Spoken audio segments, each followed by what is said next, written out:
morning, everyone. Welcome to the third session of the 126th Annual Conference Convention of the Maryland State Firemen Association. Please find your seats. I'd like to bring to the podium Harriet's.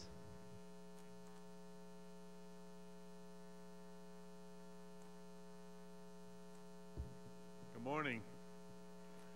Grace, mercy, and peace be with you. Let us stand as we are able.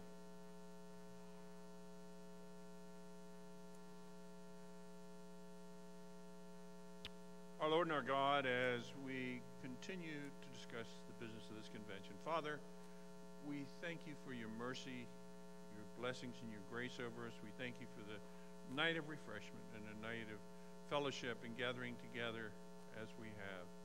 And now, Lord, as we look to the day ahead, we just ask for your divine guidance to be with us. We ask that you would bless those that are receiving awards today, that it would be a special day for them, and that you would continue to watch over our fire and emergency services that serve our country, our states, our counties, and our communities. Father, be with all who place themselves in harm's way. Lord, we lift up those that need a touch of your healing hand. We've had several reports, and we just ask for your mercy and your grace over them. Bring health and strength and restoration back to their lives. Comfort all who grieve. Be with them and grant them your mercy, your peace. And for all these things, we thank you. Amen.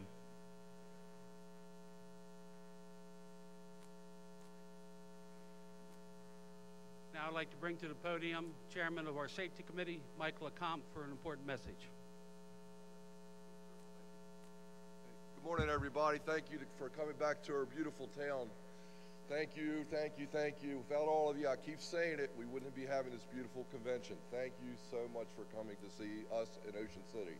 With that said, I'm not going to mention a lot about safety, but we had a couple serious fires here in the county yesterday, 3 of them to be exact, well, one right at Sussex. My point of telling you that is I kept thinking about hydration. 2 of them were 3-hour events, one of them was a 6-hour event. With that said, I have some of the chiefs ask me, what is the best thing to do? Obviously rotate people, but hydrate. For every 20 minutes we're exposed to the elements outside, be it really cold or really hot because we're wrapped up when it's cold, bottles of water. They should go with us just like the booster tanks of our fire trucks. Hydrate, hydrate, hydrate. If you don't, you start the onset of potassium deficiencies with your physiology, and you start out with problems with having a heart attack. So again, what's the best thing you can do? Drink water. And every 20 minutes, you should be downing a glass of water. We've got a phenomenal speaker this morning from Drexel University in Philadelphia on safety, so I'm not going to mention a whole lot about it. The Maryland State Police are really ramping up on places of assembly when it deals with this active shooter program. It's gotten worse, as we know. With that said, don't be afraid to contact your local barrack that you're in your area of response and ask them for help. They've got 3 assigned people. First Lieutenant Keith Runk out of their training division is overseeing it, but they will come to your fire department and they will offer this training in your training room and outside if they do a practical for absolutely no money, and they love to do it. And they've actually been charged by the superintendent of the state police to get this done for all first responders. So with that said, utilize the state police or your local county, or bring them both in, because if something happens, it's going to be everybody. With that said, thank you again for being here. You're going to enjoy this speaker, our first keynote speaker this morning, Dr. Taylor. She's phenomenal. So thank you, and God bless you.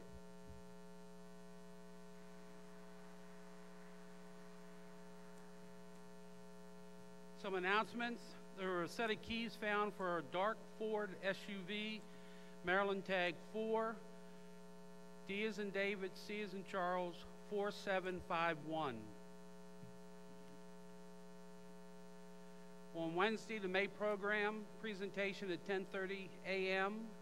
will be by Corporal Travis Nelson, Liaison Officer, Maryland State Police, Maryland Emergency Management Agency, and by Randy Linthicum, EMTP, Director of Emergency Operations, Maryland Institute of Emergency Medical Services. Joint installation will be conducted tonight, 6 o'clock, in the Performing Arts Center. OC Fools Block Party at Cowboy Coast tonight at 6:30. Prayer breakfast tomorrow, 7:30. Parade will be at 1 o'clock, rain or shine. Fourth annual Hair of the Dalmatian 5K, sponsored by the OC Fools, will be Thursday. Executive Committee meeting, 9 a.m. at the Performing Arts Center on Thursday. Family Day Frontier Town will be 1 o'clock on Thursday.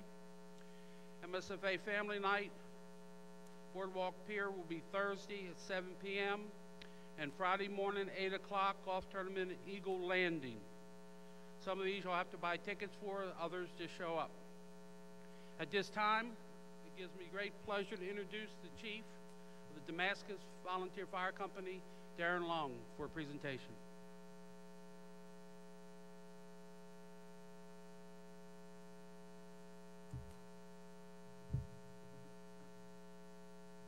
Good morning. Before we get to the Glad Hill Thompson Award, I had a couple things on behalf of the Damascus Volunteer Fire Department and its auxiliary I'd like to say. First, I'd like to thank Chief Chip Jewell for the outstanding job he did yesterday on behalf of our three icons at Damascus, Bernadette Glad Hill, Chief Leslie B. Thompson, and Chief Leonard King. I feel he really put a lot into that and it was outstanding. Next, I'd like to thank the leadership of the MSFA for the honor of Chief Leonard King this week. Greatly deserved.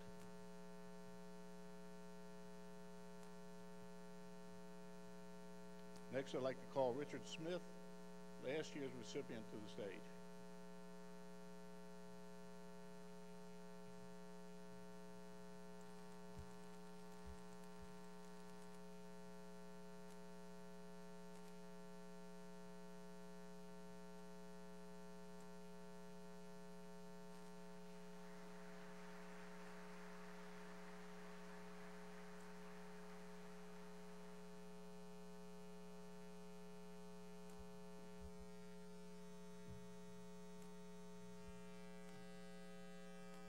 Next, I'd like to call President Mark Bilger to the stage, and he's going to name the recipient of the new 2018 Glad Hill Thompson Award winner.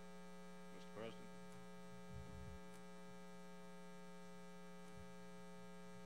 Thank you, Chief. This year's recipient is Mr. Craig Harmon,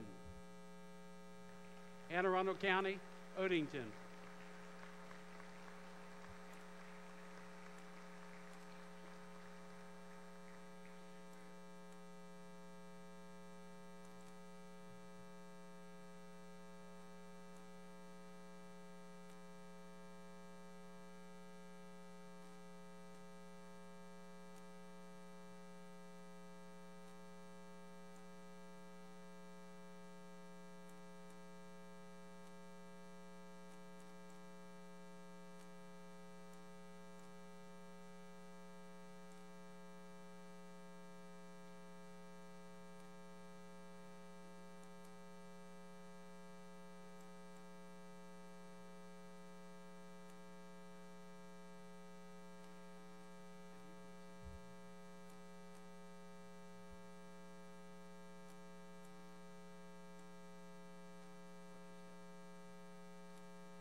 I'd like to thank the MSFA for this award.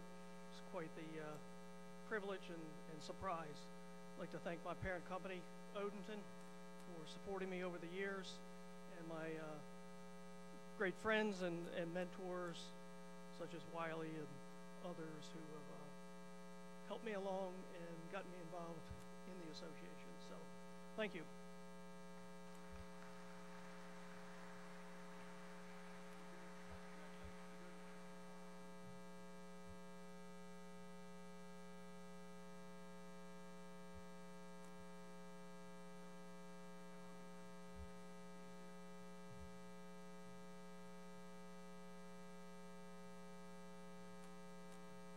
This time time, I would like to bring Trustee Doug Alexander to the podium to present the Colburn Cup.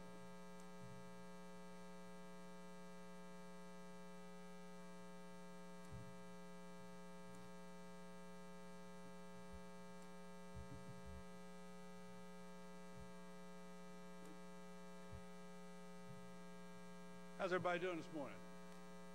All right? Glad to hear that. We're here this morning to present the Colburn Cup. The Colburn Cup is named in honor of past President George W. Colburn, Jr.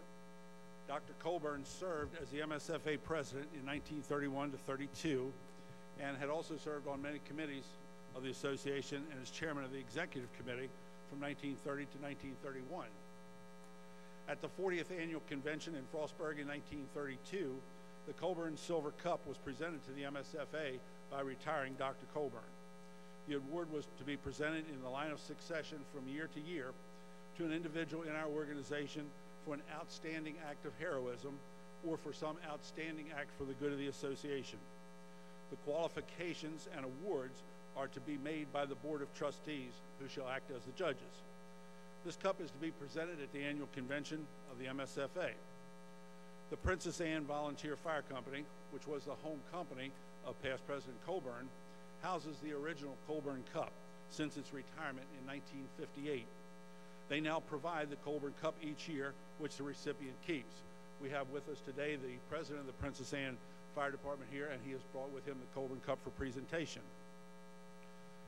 The winner of this year's Colburn Cup is firefighter paramedic Ryan Glenn of the Rock Hall Volunteer Fire Department.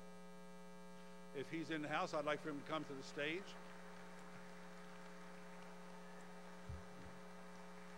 While Ryan's coming to the stage, I'd like to read you a portion of the nomination letter, if I may.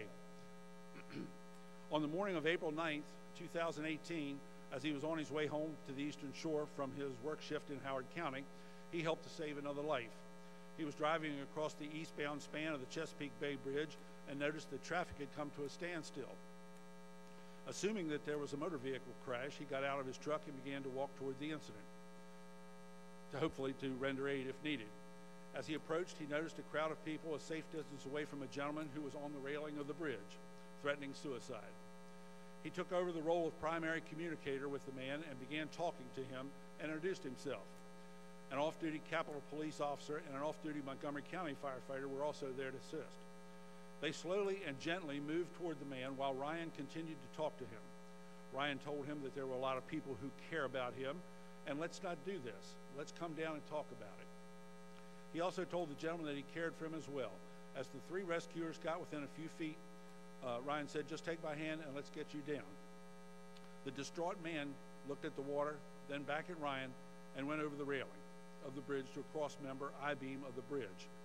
The distraught man was hanging on by the grips of his fingertips, feet dangling over the water, and at this point, all three rescuers reached above over the railing and pulled him back to the safety of the bridge. The man was then transported to the hospital for care and is with us today. I'd like to present to you our Colburn Cup winner for this year, Ryan Glenn.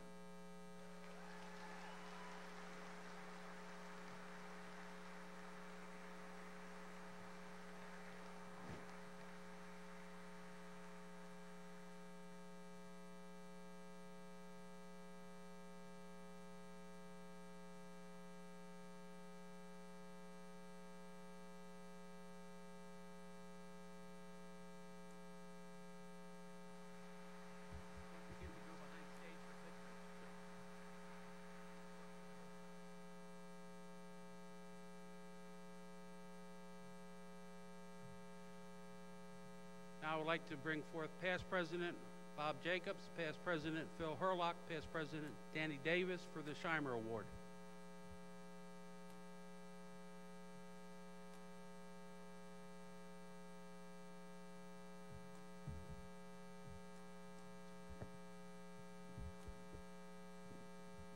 Thank you, Mr. President. Good morning, everyone. First of all, it's been an exceptional year. We had 10 nominees for the Scheimer Award. First, I'd like to identify the committee members.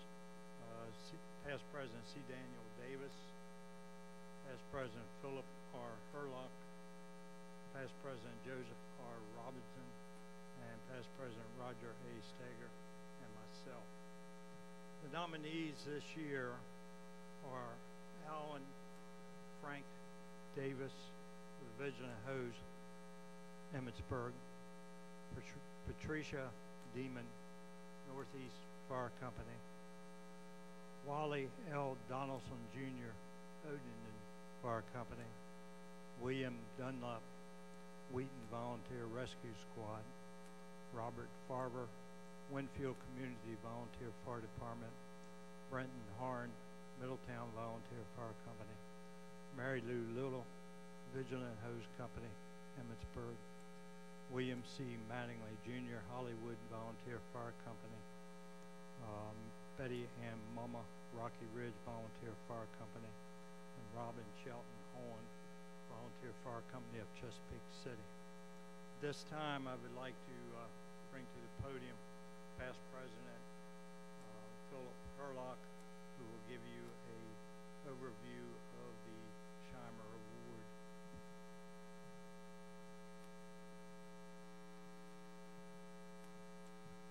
Good morning. Thank you, Past President Jacobs.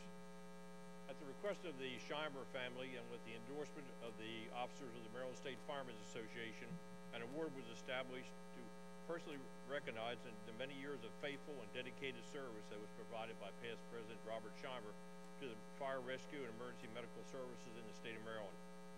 This prestigious award will recognize an individual for their achievements, activities, and administrative positions that they've held within their community, their county, and the state. The time requirement for this award was not restricted just to this past year, but could have included accomplishments as prior years as well. The intention of the award is to honor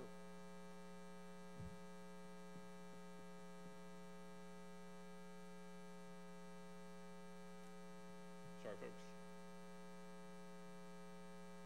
Past President Robert Shimer for his 37 years of a continuous service to the state of Maryland, for the many different roles and responsibilities he held in his career. This award is a tribute to him and for the deserved recognition that he earned as a member of the emergency services in the state of Maryland.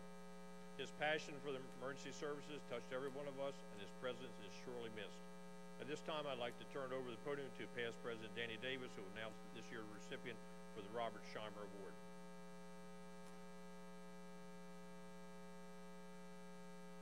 Thank you, Phil. It is my pleasure to present the 2018 Shimer Award to a person that has done a lot for this association, still does a lot for this association, Wally Donaldson.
Thank you all very much, and thank my home company, Odenton. It was a big surprise, and I'm going back to get the picture taken if I can carry the weight.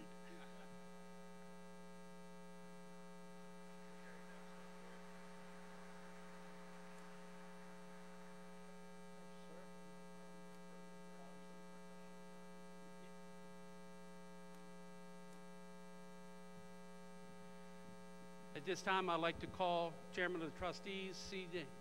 Danny Carpenter, to the podium for Hall of Fame.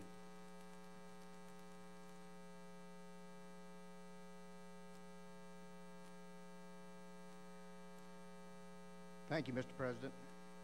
Good morning, officers, past presidents, delegates, and guests. The Hall of Fame Committee report is printed in the convention program book without the inductees.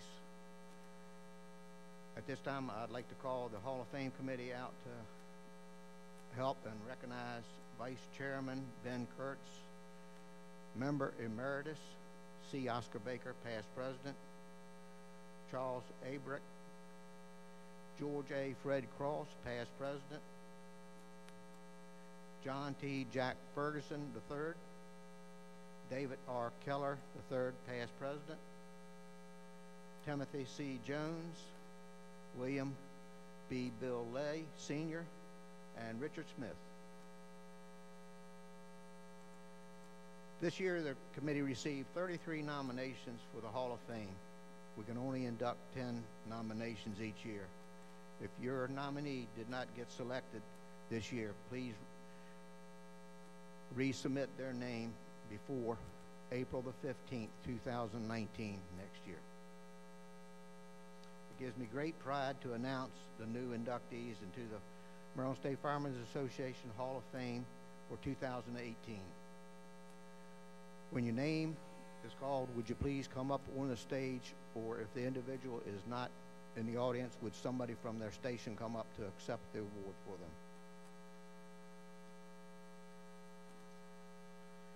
First inductee, John Biner, Joppa Magnolia Volunteer Fire Company.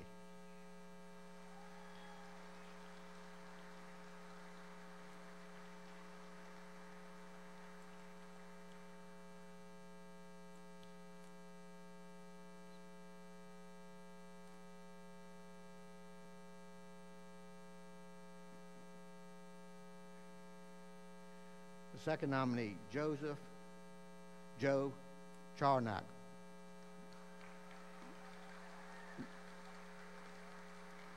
Germantown Volunteer Fire Department.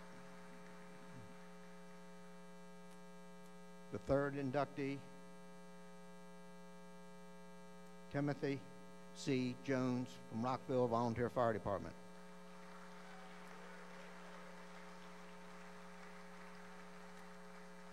The fourth inductee, Lee A. Letts, the Glendale Fire Association.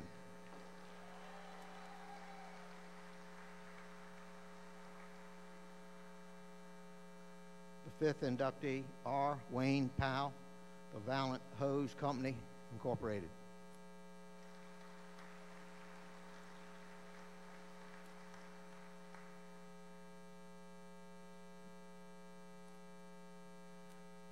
The sixth inductee, Douglas R. Simpkins, Jr., Arbutus Volunteer Fire Department.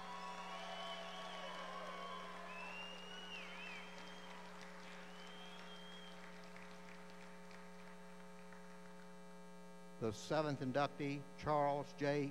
Simpson, Jr., Pleasant Valley Volunteer Fire Company.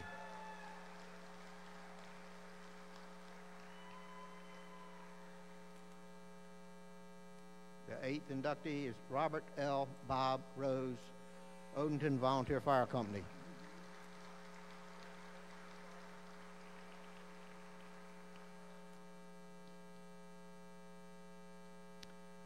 The ninth inductee, Jeffrey H.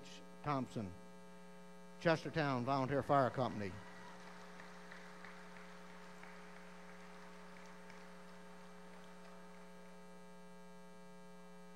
Tenth inductee, Julian R. J. Tucker, Marbury Volunteer Fire Company.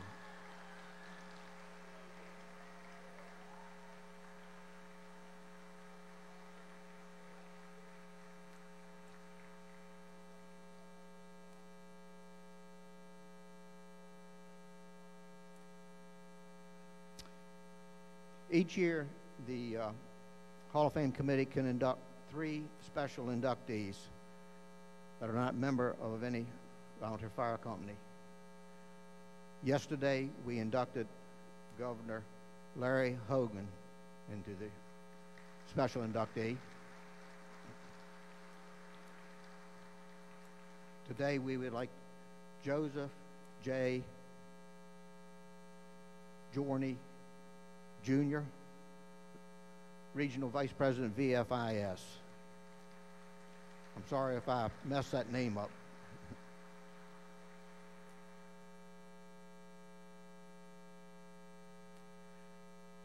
And the third is Chris May from Montgomery County Fire Rescue Service.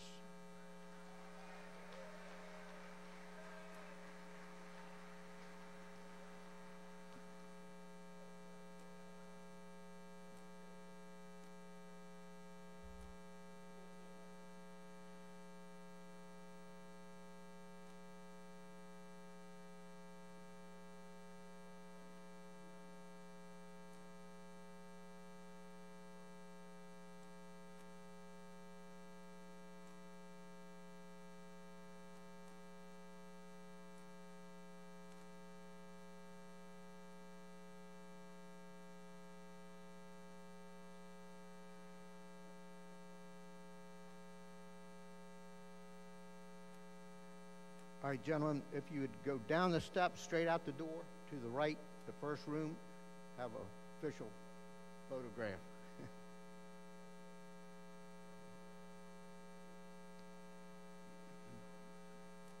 A big hand for all the recipients.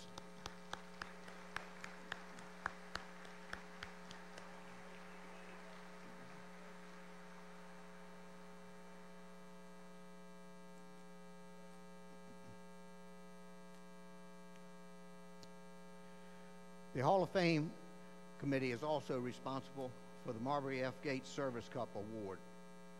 This award is awarded to an individual to have at least 50 years of continuous and faithful years of service to the organization within the Maryland State Firemen's Association.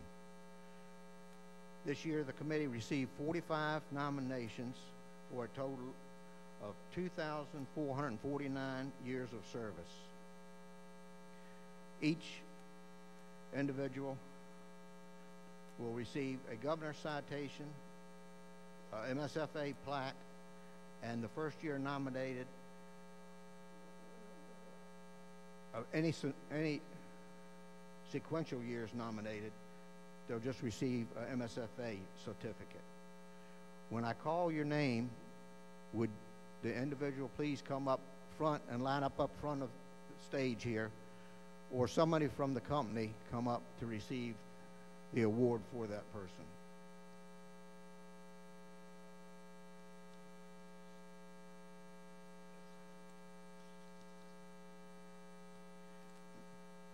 The first nominee is James Jimbo McGruer, Sr. from Gaithersburg, Washington Grove Volunteer Fire Company with 50 years of service.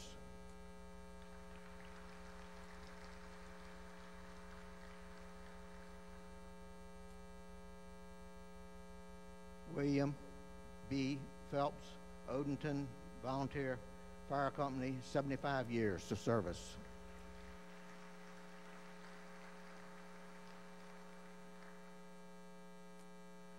Wilbert H. Lewis, Jr., Odenton Volunteer Fire Company with 56 years of service.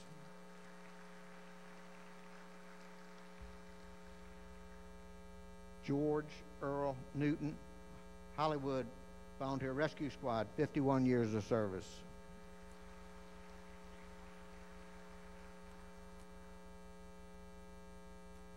Ronnie D. Willett, Bryan's Road Volunteer Fire Department and Rescue Squad, 50 years of service.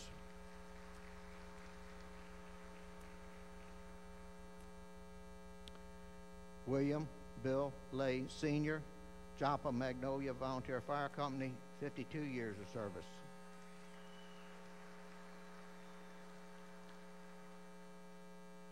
Alan Brewer, Sr., Rocky Ridge Volunteer Fire Company, 54 years of service.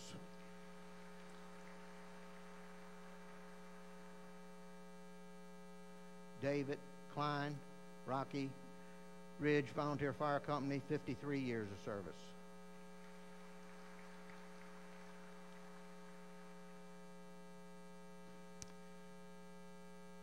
Stephen D. Cox, Bel Air Volunteer Fire Company, 50 years of service.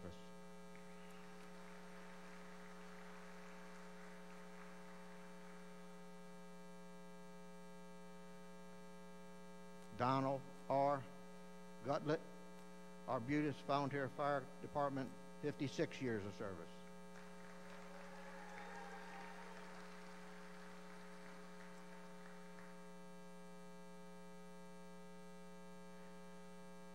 Frank J. Underwood, Branchville Volunteer Fire Company and Rescue Squad, 51 years of service.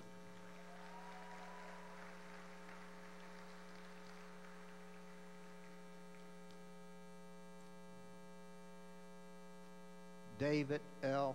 McCurry, Tillman Island Volunteer Fire Company, 55 years of service.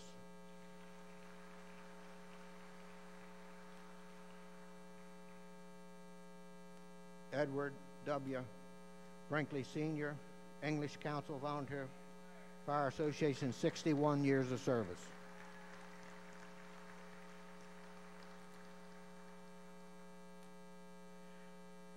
Frank P. March III, English Council Volunteer Fire Association, 51 years of service.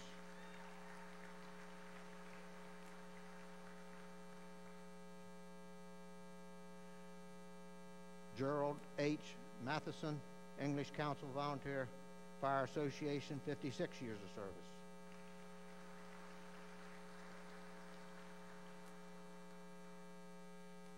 Bradford Thomas, English Council Volunteer Fire Association, 51 years of service.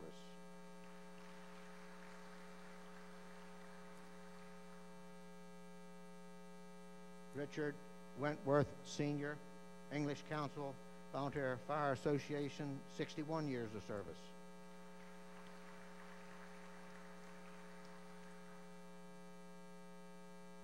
Edward Green, New Windsor Fire and Hose Company No. 1, 66 years of service.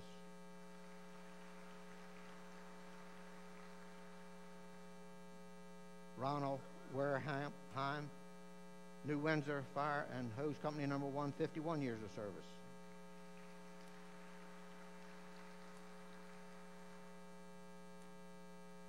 Richard Warrensfeld, New Windsor Fire and Hose Company No. 1, 50 years of service.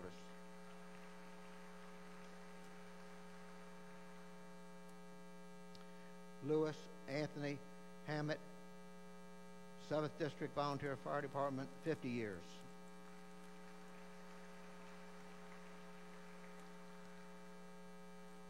Michael R. Huseman, 7th District Volunteer Fire Department, 50 years of service.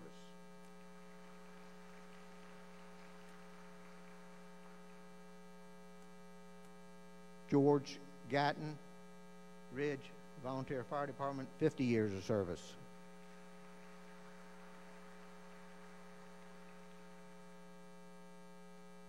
Joseph Emmerich Norse, Ridge Volunteer Fire Department, 50 years of service.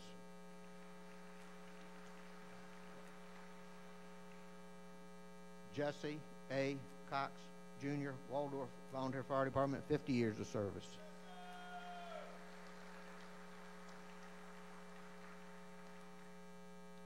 Kenneth C. Pete DeMar, Waldorf Volunteer Fire Department, 50 years of service.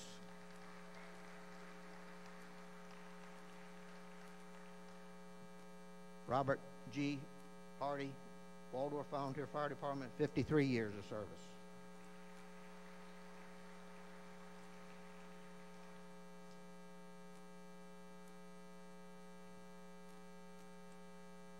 Thomas A. Buck Thrushback, Leonardtown Volunteer Fire Department, 51 years of service.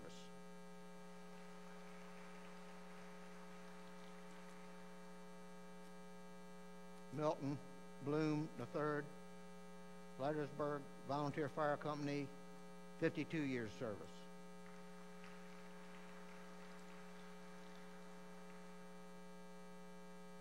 James E. Jarbo, Tacoma Park Volunteer Fire Department, 61 years of service.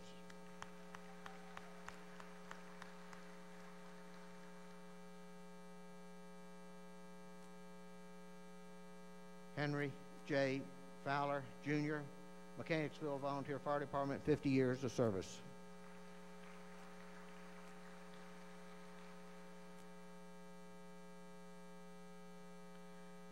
Johnny F. Roth, Jr., Bethesda Chevy Chase Rescue Squad, 51 years of service.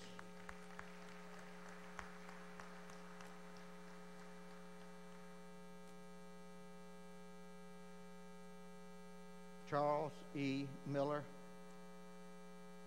Capitol Heights Volunteer Fire Department, 67 years of service.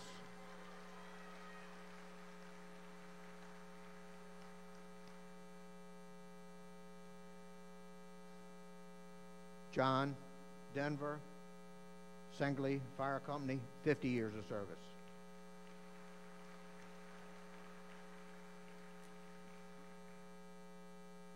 Ralph E. Dahl, Manchester Fire and Hook and Ladder Company, number 1, 55 years of service.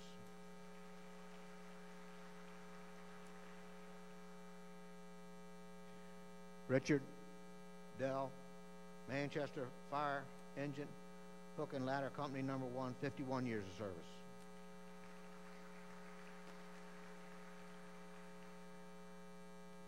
Alvin Rennell, Manchester Fire Engine Hook and Ladder Company, number 1, 55 years of service.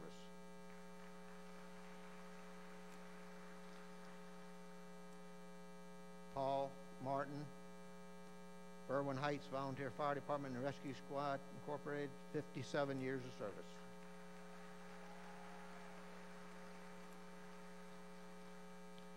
John S. Hollinger, the Valiant Hose Company, 71 years of service.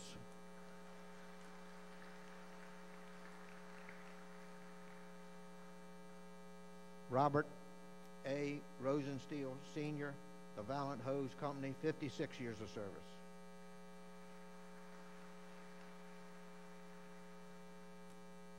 Austin E. Umbel, the Valiant Hose Company, 54 years of service.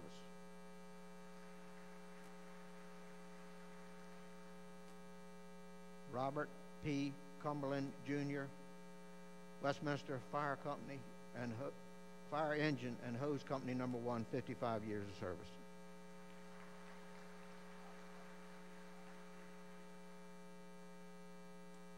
Ronald Morse, North Beach Volunteer Fire Department, 50 years of service.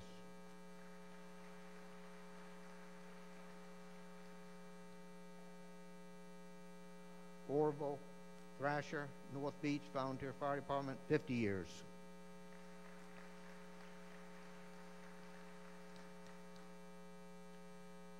Robert Bob Larson, Wheaton Volunteer Rescue Squad, 60 years of service.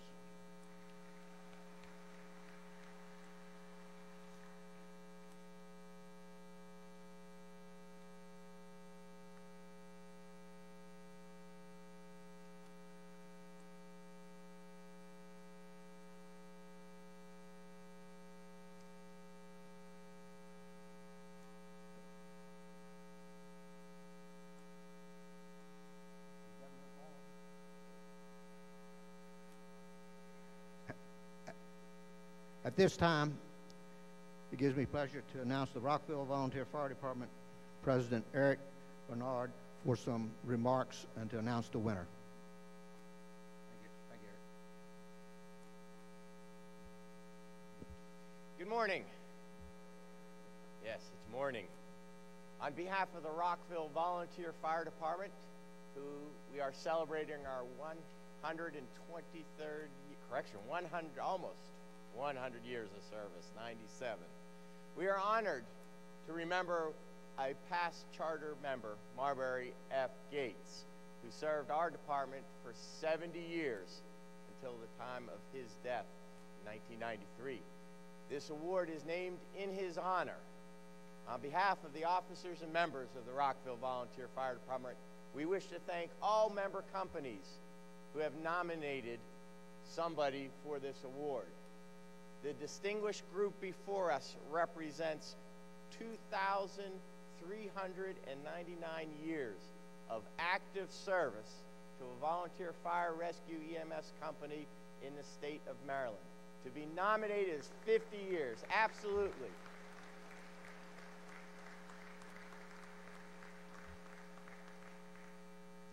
The National Volunteer Fire Council has done a lot of research. How do we recruit new members into the fire and rescue service, and how do we maintain those that we've trained and invested so much money in? And before you are people who have done at least 50 years. Today, the National Volunteer Fire Council hopes to have 3 to 4 years of active service from our new members. Without these men before you, who gave over 50 years, we would not be here today. I think they all deserve a standing round of ovation.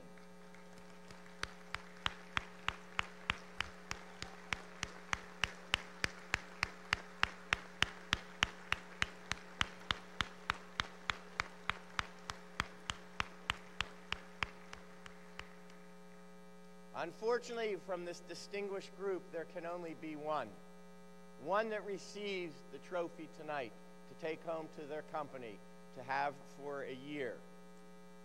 We could honor each and every one of them. They are all highly qualified for this award. But this year, the Rockville Volunteer Fire Department, with the assistance and grateful appreciation of the Hall of Fame Committee, would like to announce the winner of the 2018 Marbury F. Gates Service Cup Award to Branchville member Frank Underwood.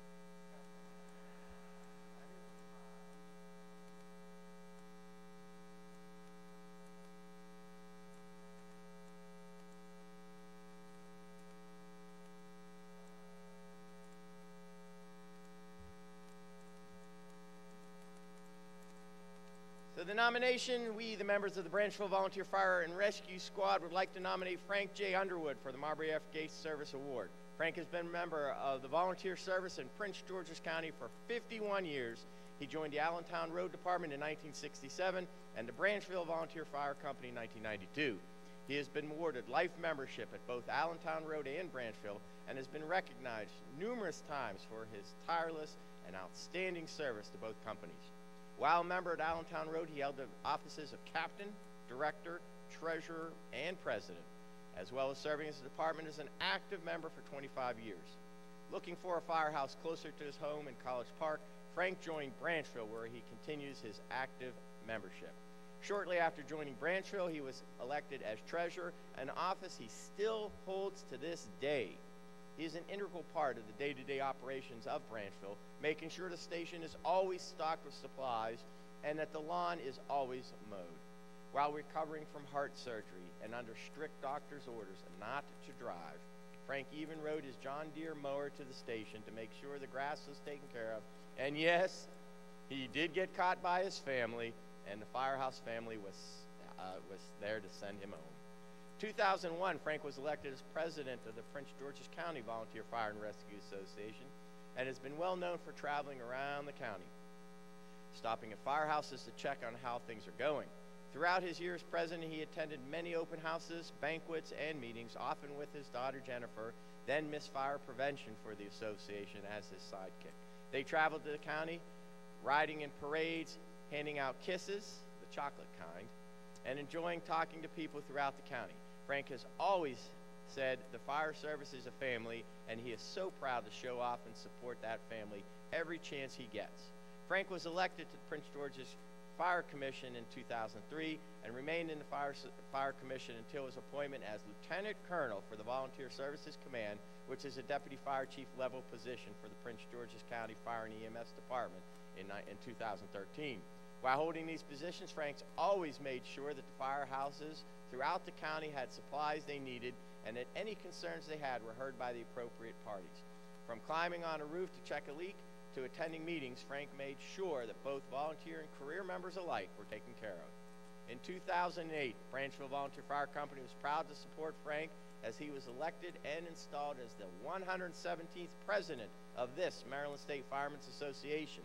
For much of his presidency, he attended the legislative hearings in Annapolis to fight for funding for the new helicopters for Maryland State Troopers Aviation Division, helicopters which now play an integral role in transporting victims of accidents throughout the state of Maryland.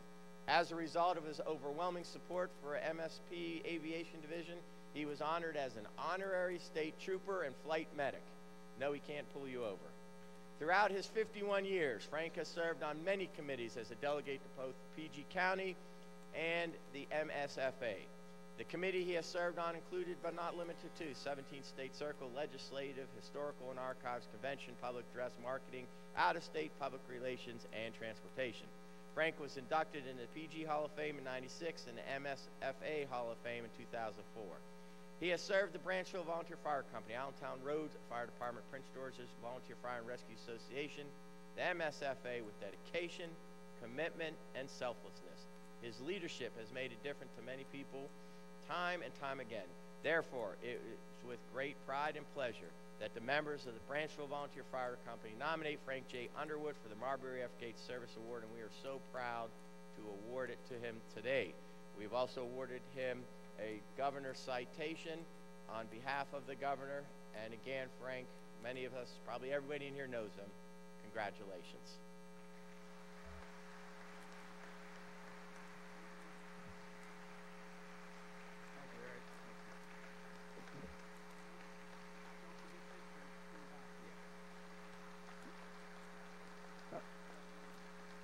All right, would everybody go straight through the double doors back there to the back and first room on the right to get your pictures taken? And we thank the Rockville Volunteer Fire Department and President Eric Bernard. At this time, I'd like to call out Doyle E. Cox for the past president for make some presentations for 90 years of service. Thank you, Danny. Good morning. A couple of years ago, we started recognizing individuals that had at least 90 years of service. I'm sorry, thank you. 90 years in age, and most of them have a considerable amount of years in service. And these individuals are still active, so please, let's get this program going on further, because we have several individuals that are in their golden years. The first person I'd like to recognize would be Glenn Burbaker. 101 years of age, 54 years of service. If they would come down, please. If they're here, or somebody from their company would come in and receive the certificate. Eugene Foster, Urbana, Volunteer Fire Company and Rescue Squad, 93 years of age, 44 years of service.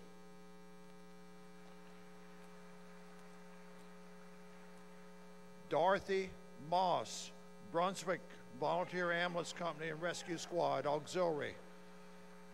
92 years of age, 57 years of service.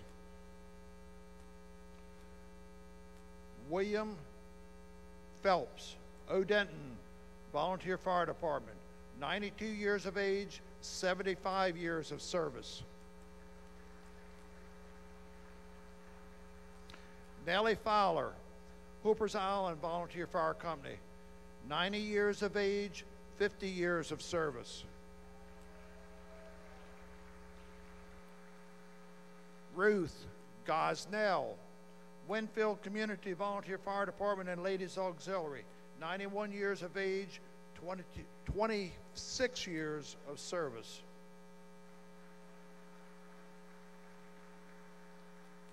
Ruth Bennett, Winfield Community Volunteer Fire Department and Ladies Auxiliary, 90 years of age, 54 years of service.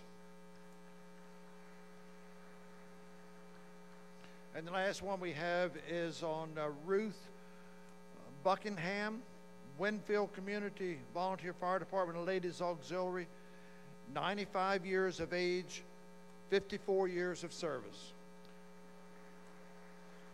Ladies and gentlemen, give these people a round of applause. I know most of them are not here.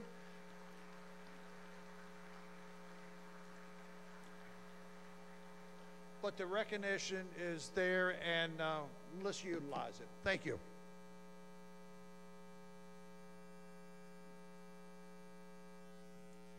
And now bring to the podium past President Steve Cox and Executive Member Richard Smith for the Legislator of the Year Award.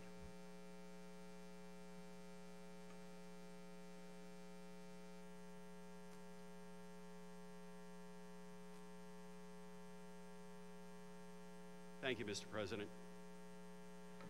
This year, the Legislative Committee focused on the following issues.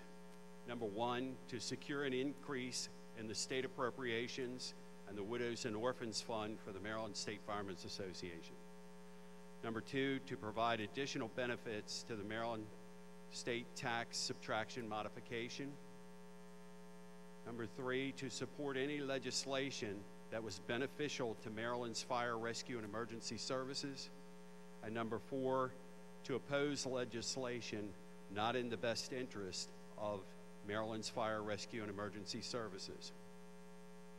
With the help of General Singh, we were able to secure a $200,000 increase in the appropriations and a $25,000 increase for Widows and Orphans Fund. MSFA supported legislation to continue increases to the income tax subtraction modification through a graduated increase each year up to $9,000 deduction. Copy of the complete report is in your program book on pages 65 through 73. I would encourage you to please take a look at that. One special note is we submitted Richard Smith's name to be considered for the Sprinkler Advocate of the Year by the American Sprinkler Association, and I'm extremely pleased to announce that he has been selected as this year's winner. He will be presented the award during a ceremony at the National Harbor in September. Please join with me in congratulating Richard.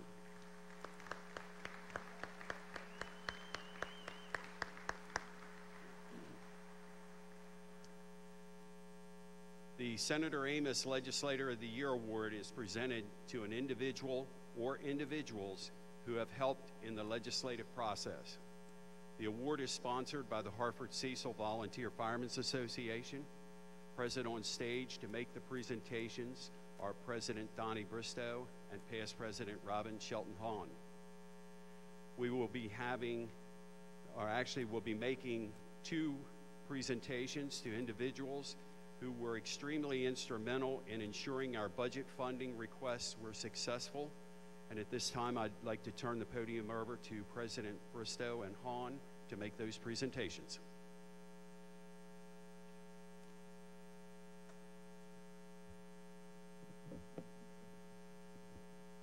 It is my honor today to represent the Hartford Cecil Volunteer Firemen's Association and all of our members. At this time, I would ask you all to please stand and be recognized. Hartford Cecil members, I know you're there. I can see you. All right. The Senator William H. Amos Memorial Legislative Award. The first one is presented to Delegate Maggie McIntosh in recognition of an individual's contribution and determination in promoting the betterment of Maryland fire rescue and emergency medical services through successful legislation and the legislative process. It is sponsored by the Hartford Cecil Volunteer Firemen's Association, presented this day, signed Donald L. Briscoe, President. I'd ask Jimmy Malone to please come forward and receive these awards.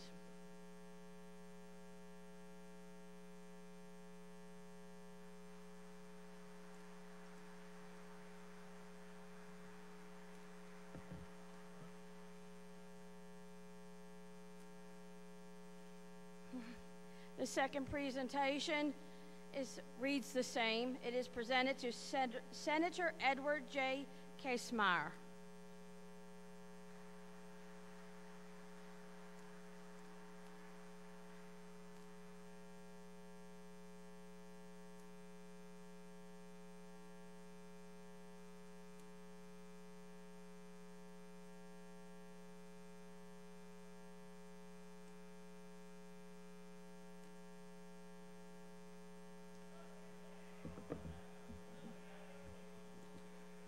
Thank you for that warm response. First of all, ladies and gentlemen, Chairman Maggie McIntosh could not be here with us today. She is in early voting, is taking place, and I can tell you no one loves the fire service more than Maggie, and I feel very, very confident she will be the chairman of appropriations come next year. Also, Senator Edward Kaesmeyer, who I had the honor and privilege of being my senator, serving with him in the House of Delegates for 20 years. After 32 years of service in the Maryland General Assembly, is retiring. And he asked me also to be here to accept this award. And all you have to do is look at all the renovations done at the Arbutus Volunteer Fire Department and the brand new station at Elk Ridge in Howard County to see how much Senator Edward Kaesmeyer loves the fire service. So on behalf of both of them, thank you very much for giving me this honor. Thank you.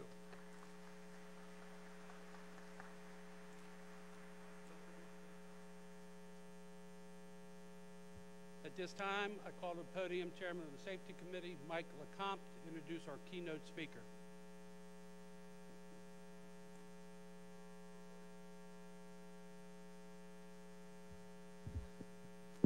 Thanks, Mr. President.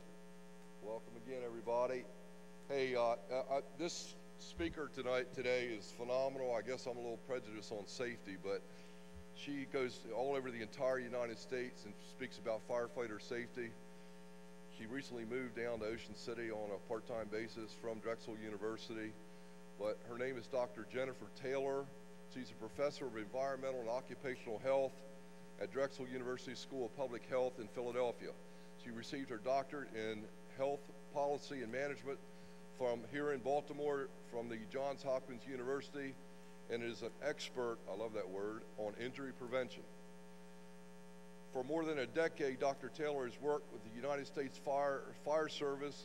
She also works regularly with the national organizations of the International Fire Chiefs Association, the International Fire Council, and there's many, many more, all of them that we're involved in. Dr. Taylor founded and is director of the Center of Firefighter Injury and Research and Safety Trends, which the acronym is FIRST. You'll start hearing the word FIRST. Again, the Center for Firefighter Injury and Research Trends at Drexel for the entire United States. Dr. Taylor's awards from FEMA on the assistance of firefighters through grants has developed in the fire service models for integrated injury data systems, policies of support for the entire United States on national databases, the focus of survey that measures how safety climate is predicted in injury assessment and risk. And just last September was the first FEMA-supported award to look at stress and violence against our first responders in the United States in the EMS side on the fire response. Perfect for us. A native Philadelphian, Dr. Taylor recently moved here to the Eastern Shore. As a matter of fact, here in our beautiful town. And because she moved here for one reason, I said, why did you move to Ocean City, Maryland? She said, because she loves our Maryland state flag. So without further ado, let's give Dr. Taylor a warm Maryland welcome.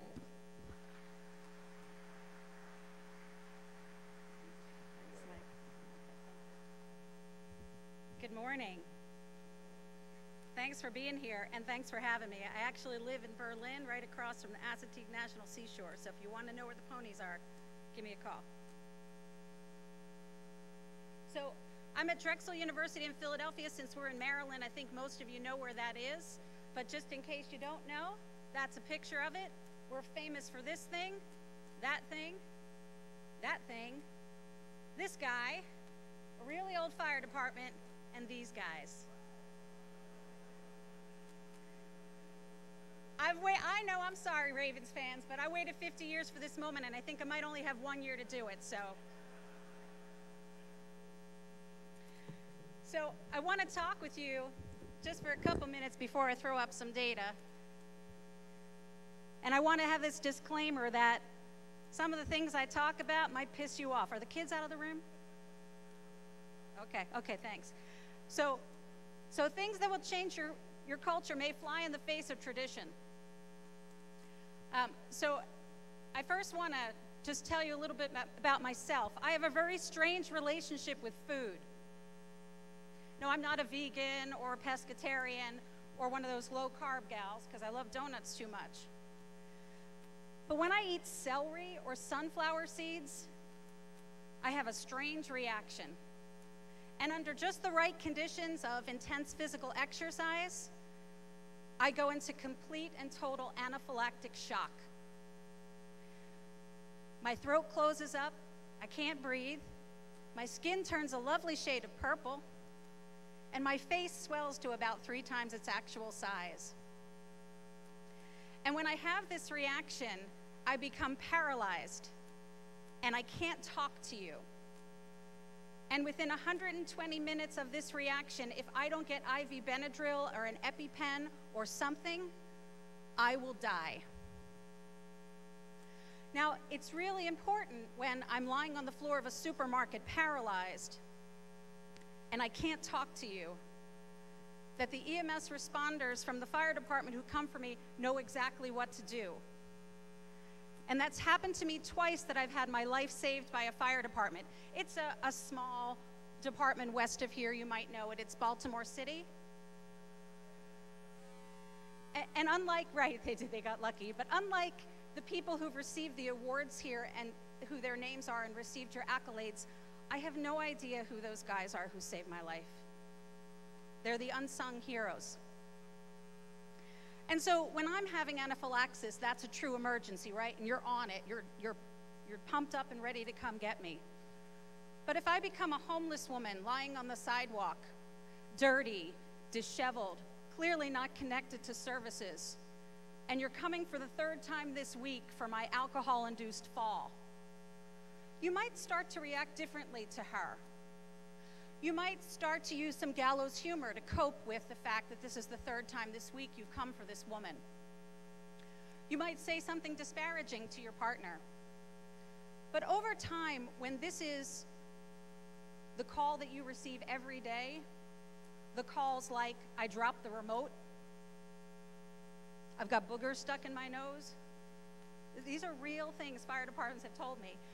And this person needs me to get them out of bed and put them back in bed. Those calls are going to start to accumulate in your psyche. It's going to create a reaction in you called emotional exhaustion. It's a measurable attribute of your work. And it's part of a larger phenomenon called burnout. Now, I study burnout for a living, among other things. And I can tell you that in the United States Fire Service, we've got a burnout problem. We've asked firefighters thinking about their work on a fire run versus an EMS run to respond to questions about burnout. What side of the work do you think is driving them crazy? It's EMS. Now, you can tell me that because you're doing that work, and I can tell you that because I've been listening to you for 10 years, but our stories aren't enough. When we go to city council or our town governments to ask for resources, we have to have data to add to the stories, and I have that data. I've got a lot of it, and I'm going to throw up some slides here to show you what it looks like. Now, you might say, well, you know, I signed up to put wet stuff on the red stuff, so I don't really care about EMS. But EMS is 60 to 90% of any fire department's work these days. And it's getting worse. On any given year, as far back in the data as I can go, the number of calls for EMS responses in this country has increased by 20% a year. We're not ready for this.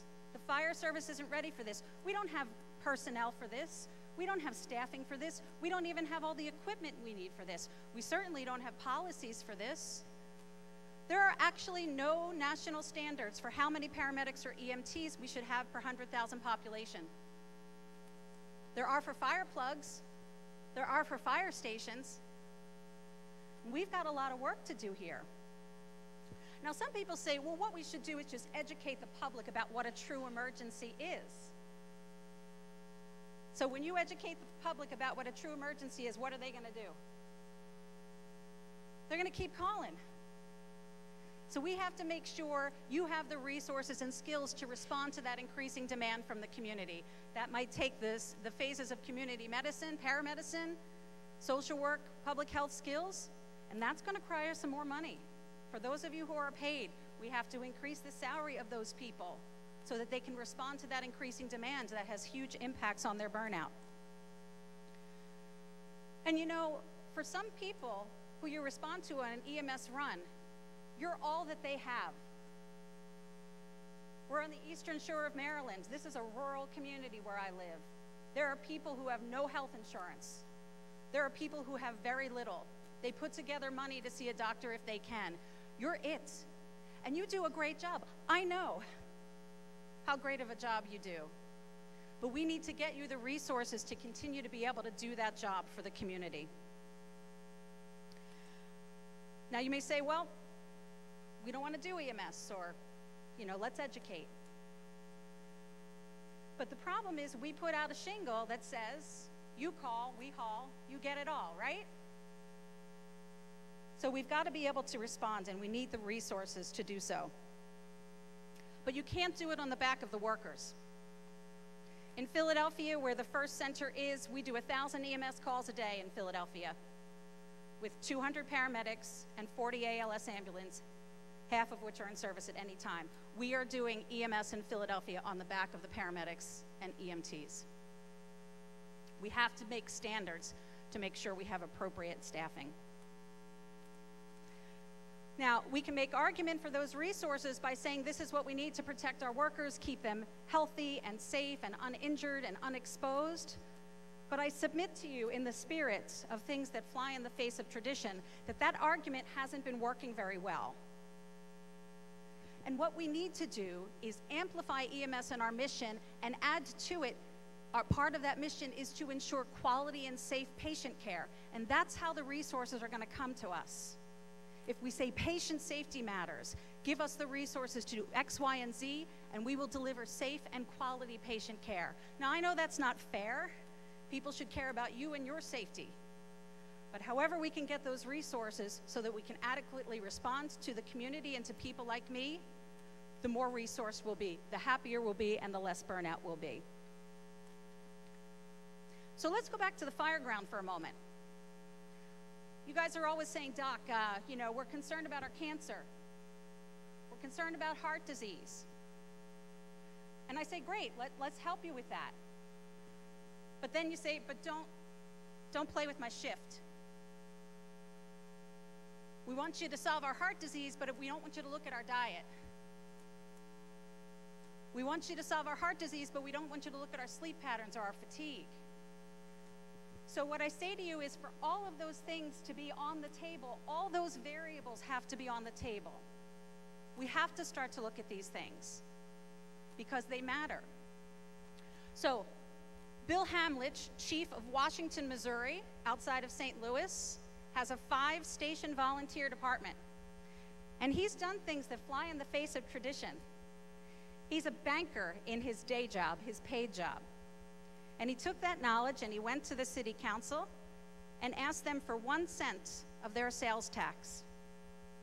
And he got it right into the operating budget of the department, and every year they get about $1.5 to $2 million from that sales tax. Sound good? Flies in the face of tradition, though, right? John Durr is the safety chief of Portland, Oregon, a career fire department. And Station 6 is in his department. Those members are fried. Their house is downtown. It's where all the young homeless people come. They're all part of that opioid epidemic you heard about yesterday. And those people in 6s are fried. Their burnout levels are through the roof. I have the data. And so you know what Chief Dare did?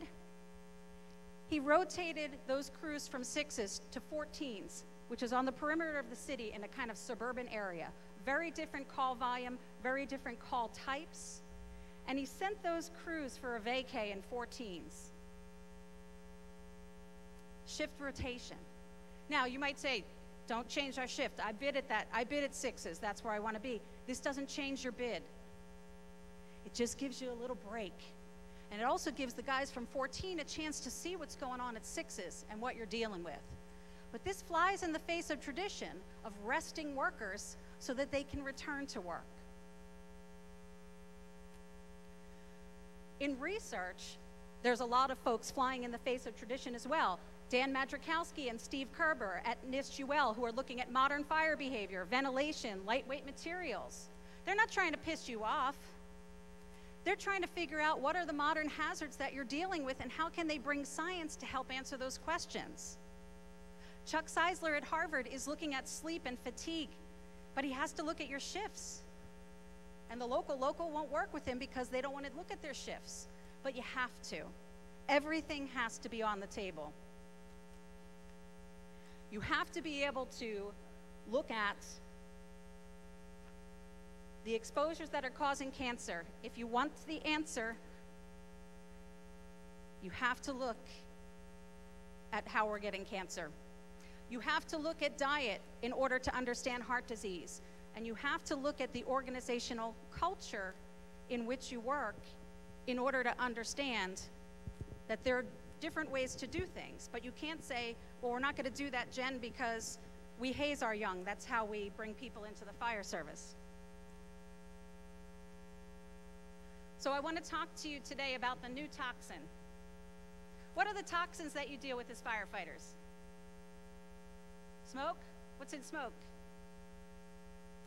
Right? Particulate matter, benzene, toluene. Radiation hazards on your job?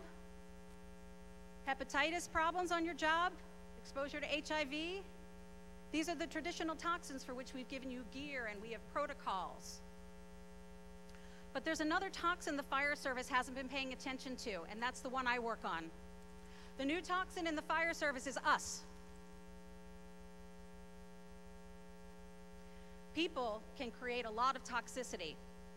And how we look at that is by looking at the safety climate of the fire service. We can measure levels of toxicity. Some fire departments have a really sweet deal going on. Some don't. And so, we look at it because you said we should. In 2004, the National Life Safety Summit was held and 16 initiatives emerged. The first one is this: define and advocate the need for a cultural change within the fire service relating to safety, incorporating leadership, management, supervision, and personal accountability. But how do we measure that? We have to have a tool. We developed that tool at the First Center for you. Initiative number 4 says all firefighters must be empowered to stop unsafe practices. And the authors were saying, how did we get here? How did the culture, policies, and practices of the fire service lead people to do the wrong thing? And how do we stop this? How does the organizational environment get created so that all members feel like they can speak up? Gordon Graham said that at the point of hire, people are highly motivated and highly charged to do good things. And then what happens? They get exposed day in and day out to unsafe practices and violations of department policy.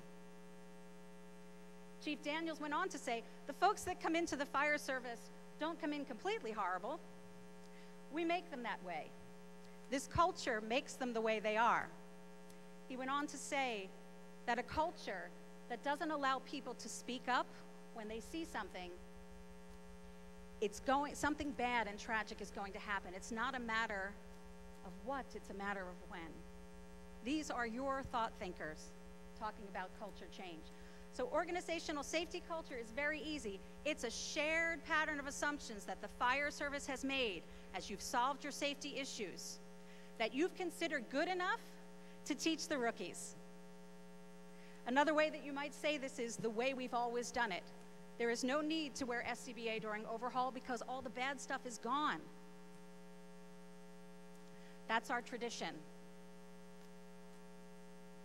A way a firefighter said it to me once is the way we contaminate minds. So a rookie on first assignment in your station is going to acclimatize to the prevailing culture that's there around safety. If you go out, when the tones go off and you go out of the bay and you're not wearing your seatbelt, what do you think that rookie's gonna do? Yeah, he's not gonna wear a seatbelt because you wanna be accepted. You wanna be part of the team. You wanna get the good shift. You want people to give you a good job. So safety climate is just how we measure your safety culture. It's a snapshot. It's done very quickly. In 5 to 10 minutes, I can get a firefighter's read and the crew in which he works, what they think about the safety climate in their organization. And it's about this shared, what the shared group thinks and what the perceptions think of the rank and file. About the safety policies, procedures, and practices in your organization and what's rewarded and supported. Do you wash your turnouts when you come back from a job? If that's what's rewarded and supported, that's what you're going to do. And guess what? That's going to reduce your cancer exposure, right? But if it's, you know, we don't have the money for that, or we don't care about that, then you're just going to throw it on the floor and wear it on the next run. So here's how this works, and I'm going to start backwards. So the fire service has prioritized initiative number 7 is do something about near misses, injuries, and line of duty deaths. These are called safety outcomes. But I was just having a conversation backstage. How many of your departments have one station? Okay.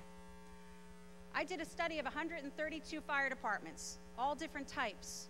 30% of them had 0 injuries in the last year. So to look at the relationship between safety climate and your injuries can be difficult if you're a small department or you're a good department that doesn't have a lot of injuries. So we move upstream. We start to look at organizational outcomes, burnout, emotional exhaustion, engagement, feeling dedicated and absorbed in work, job satisfaction, which is the morale of the department. These things actually predict whether injuries happen. Let's go a little bit more upstream. The next dimension are your safety behaviors. If you're wearing a hood when you're going into a burning building and you're wearing it right, that is a behavior that you engage in because somebody has told you and trained you that that's going to protect you from a facial burn and a $10,000 plastic surgery. You also may engage in citizenship by serving on a safety committee and looking out for your brothers and sisters. You may say to one of those rookies who's got tunnel vision on their first fire, hey, watch out, this is what's going down with the structure. That's citizenship. These behaviors lead to either positive or negative organizational outcomes and safety outcomes. Let's go to the very beginning. Your safety climate. The policies, procedures, and practices around safety that you put in place and you reward and support will be uptaken by the membership and will be observable in their safety behaviors. The 2 most important dimensions of safety climate are management commitment to safety, that is your white shirts, your leadership, and the supervisor support for safety. That is your company officer at the station. Those are the 2 most important things that drive safety climate in the fire service. And this is a causal pathway. It's not just based on my science, but the science of over 100 different industries and 200 studies. This is knowledge. This is what we know. This is theory. So if the safety climate is good, the safety behaviors and citizenship will be there. People will be more satisfied on the job, and they will have lower injuries. But wait, there's a little bit more. You're really concerned about suicide, and some of the precursors to that are anxiety, depression, PTSD. And these can lead to suicidal ideation, attempts, or completions. The organizational culture around safety can contribute to that. But then, of course, we're also concerned about these exposures. If the department doesn't give a, I have to be careful, right? The children are out. If the department doesn't give a damn about safety climate, how adherent are you going to be with those safety behaviors of wearing your gear? And then 40 years later, when you get cancer, we could have stopped that. So But safety climate is where it starts. If you want to really engage in prevention, you will engage in safety climate and understanding what your organization is doing to convey to the members that you care about their safety and health. And I'm going to show you the data on that. So here's my takeaway. Humans are the new toxin in the fire service. We need to pay attention to it. When the safety culture is bad, which we've created, it leads to stress, exposure, and injury. It can be changed from negative to positive because we create it. And when we create a positive culture, we get healthy workers. Does this make sense? Anyone?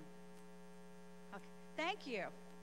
All right, so we developed a tool for the fire service, FEMA R&D grant, paid to develop this tool for you. It goes right next to your Halligan.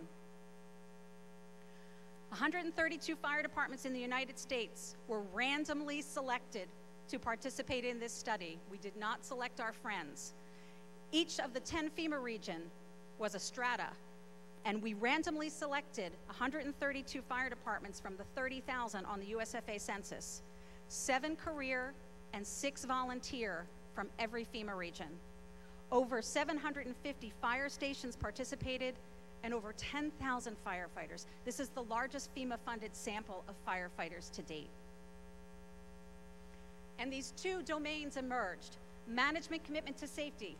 Leadership's policies emphasize punishment rather than safety. People who make policy decisions in this department see eye to eye with rank and file on safety. Our apparatus is fixed and returned to service in a timely manner. And supervisor support. My direct supervisor puts a high emphasis on safety training. I have confidence in my company officer to keep me safe. So these things are specific to the fire service. And in 132 fire departments, on a scale from 0 to 100, 100 being the most positive safety climate, the average was 76 out of 100. Not too bad, but the range was telling. There is a department in this sample that is 57 out of 100. And there's a department in this sample that is 92 out of 100. Where do you want your fire department to be? When we look at management commitment and supervisor support, there's a 10-point difference, and we see this across the country. Supervisor support is always ranked more highly than management commitment to safety across the country. Organizational outcomes, when we look at job satisfaction, the average was 79 out of 100. When we get to 80, we're feeling good. We're feeling like maintenance. Keep doing what you're doing. You're doing some good things. But the range of job satisfaction, there was a department that was 62 out of 100. And there was a department that was 96 out of 100 on job satisfaction. Where do you want your department to be? We validated this tool because you have to be sure when you use a tool that it actually is measuring what it says it's going to measure. For every 10 points, your department can increase its safety climate score measured through focus. You should expect to see, so let's say we're going from a 60 to a 70.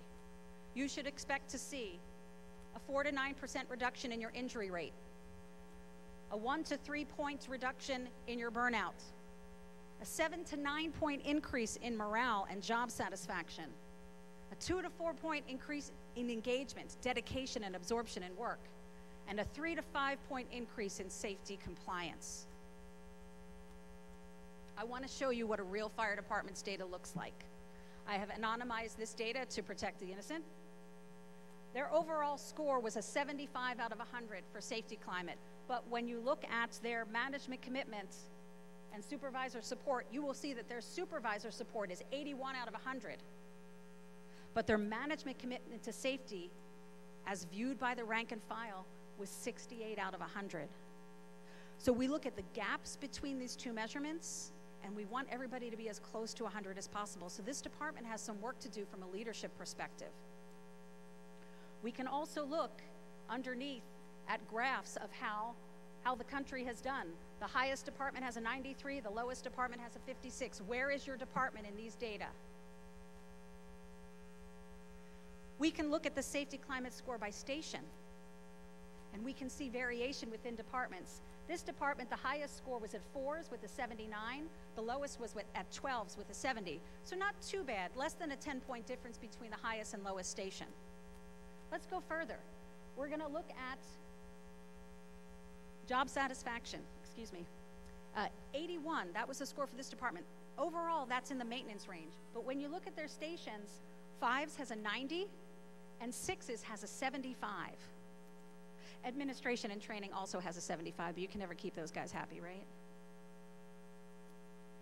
So what's happening at 6s that 5s could possibly help with? Is there something about the supervision at that station? Is it something about the location or the busyness at that station? Why is there this disparity in job satisfaction in this department? This is burnout. Burnout when the score is high is bad. So you want it to be in the green. When it's above average on this slide, it's red. And when we ask this question on the survey, we ask thinking about your work on an EMS run, which is on the left, and thinking about your work on a fire run. Tell us about burnout. And so what's driving burnout in this fire department? EMS or fire?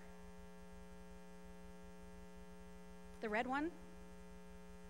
EMS? So this fire department could tell us that, but now they have data at the station level that can tell us overall what's the burnout rate in the department, what is it on EMS, and what stations are most affected. Maybe what Chief Durr did in Portland might be something that this department wants to think about, giving people a little vacay at a less busy station for a while without them losing their bid. Okay, and here's the spread. Engagement. The department average was 75, I think. You can't see from here. And so what's driving engagement in this fire department? Green is good, red is bad. Green is above average engagement, red is below. What's driving engagement?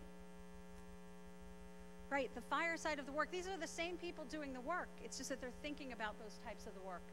So we can actually see on the fire side, there's a pretty narrow spread. But on the EMS side, there's a 15-point difference from the house that has the lowest score to the house that has the highest score. But nobody in this department is as high as the fire side on EMS. EMS is driving it. These are data that we can use to advocate for resources. Okay, we ready to review? When your safety climate goes up, what happens to your injury rate? Goes down, right. When your safety climate goes up, what happens to your engagement with work? When your safety climate goes up, what happens to burnout, being emotionally exhausted? Absolutely, great. And so when your safety climate goes up, last one, job satisfaction, morale, what happens? Right. This is how it works. Your safety climate can set in motion all these organizational outcomes that are predictors of safety outcomes like injuries and exposures and contributes to the psychological load that you're carrying in the fire service. And why? Because we reward and support safety behaviors and we set up policies, procedures, and practices and we hold them up as values that protect our workers. We create safety culture when it's great. We have less stress, less exposure, and less injury. When we change it from negative to positive, because we create it, we can create healthy and safe workers. The First Center at Drexel University is there for you to help on this. We are working with 500 fire departments in the United States, assessing for free their safety climate and training them on how to use these data to advocate and to plan interventions that they can then remeasure to see how they've changed. Or if their climate is really good, how to keep it in the sweet spot, because there are departments that are absolutely doing great. The First Center website has information about all the projects we do, including our most recent one, looking at stress and violence to fire-based EMS responders, the first time FEMA has ever supported looking at the EMS side of fire. We have a fire fellowship program where we train the next generation of fire service researchers so that they continue to be there to work with you on your priorities that you've identified. And all of our publications are here. You can download them for free for a table talk or a monthly training. You can download them as many times as you want. They're made available to you for free. So I want to thank you for having me here today. I want to thank Mike Accomp and the Safety Committee for thinking enough about what we're doing at the First Center to be able to share it at such an esteemed conference as this. I will be around today, so please feel free to stop me and ask me questions. Don't be afraid of scientists. We are your allies in all of this. And don't say to me, Jen, you know, we all have ADHD, we can't pay attention, I call BS. Because firefighters know a hell of a lot about chemistry, physics, math, engineering, mechanics, health conditions, and people.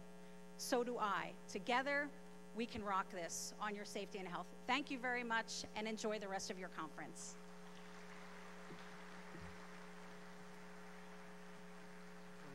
Center stage. Thank you, Doctor. On behalf of the officers and members of the MSFA, I have for you a convention mug and a bag.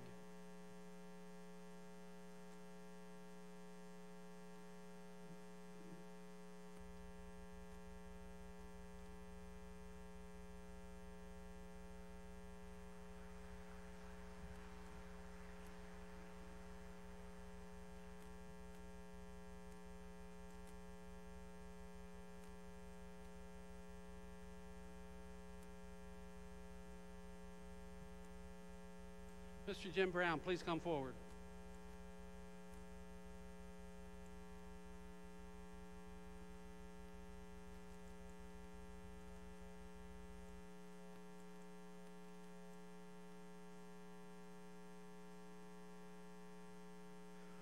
The officers and members of the MSFA, on behalf of all your hard work and dedication, would like to present you and your team with certificates of special recognition for all you do for the MSFA for these many years.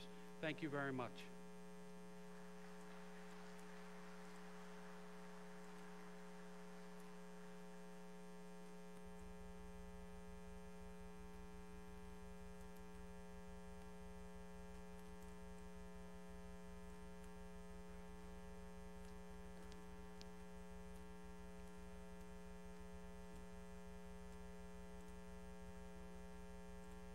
Next, Chairman of our EMS Committee, Eric Smothers.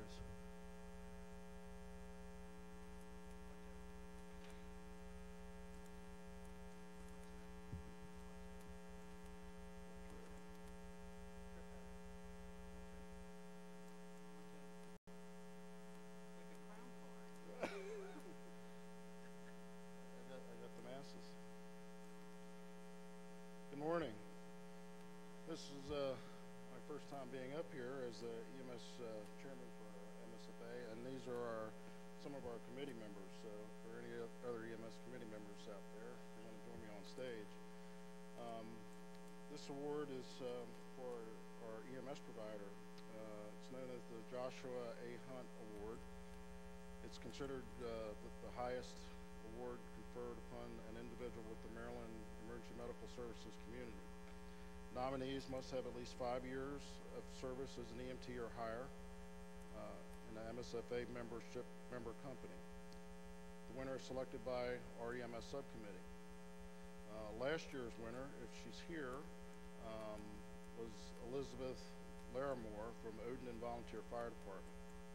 I'm not sure if she's here, but if someone from Odin wants to come up and receive her plaque. So this year's certificates or nominees for the award was George Alfaro from Tacoma Park Volunteer Fire Department, Dijon Arab from Arbutus Volunteer Fire Department, Ronald Kiefhofer from Middletown Volunteer Fire Department, and Sakurito Norito from Wheaton Volunteer Rescue Squad. The winner this year is a member of the Darlington Volunteer Fire Department, Fire Company. She is a prep, so, and our winner this year is Sherry Sowers.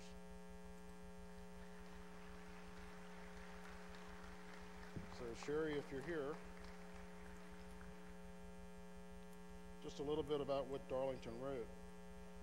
Is proud to submit life member Sherry M. Sowers to your association for consideration to receive the Joshua Hunt EMS Person Award. Sherry has served the Darlington Volunteer Fire Company with over 34 years of active service. In addition to her service with the Darlington Volunteer Fire Company, she has also served with the Falston Volunteer Fire and Ambulance Company from 1976 through 78, and the Abington Volunteer Fire Company from 1978 through 1984. So Sherry, congratulations.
Past President Roger Powell in the audience? Past President Roger Powell. Final and last call, okay? I would like to introduce the President of Mount Airy, Mr. Dan Keola, for a presentation.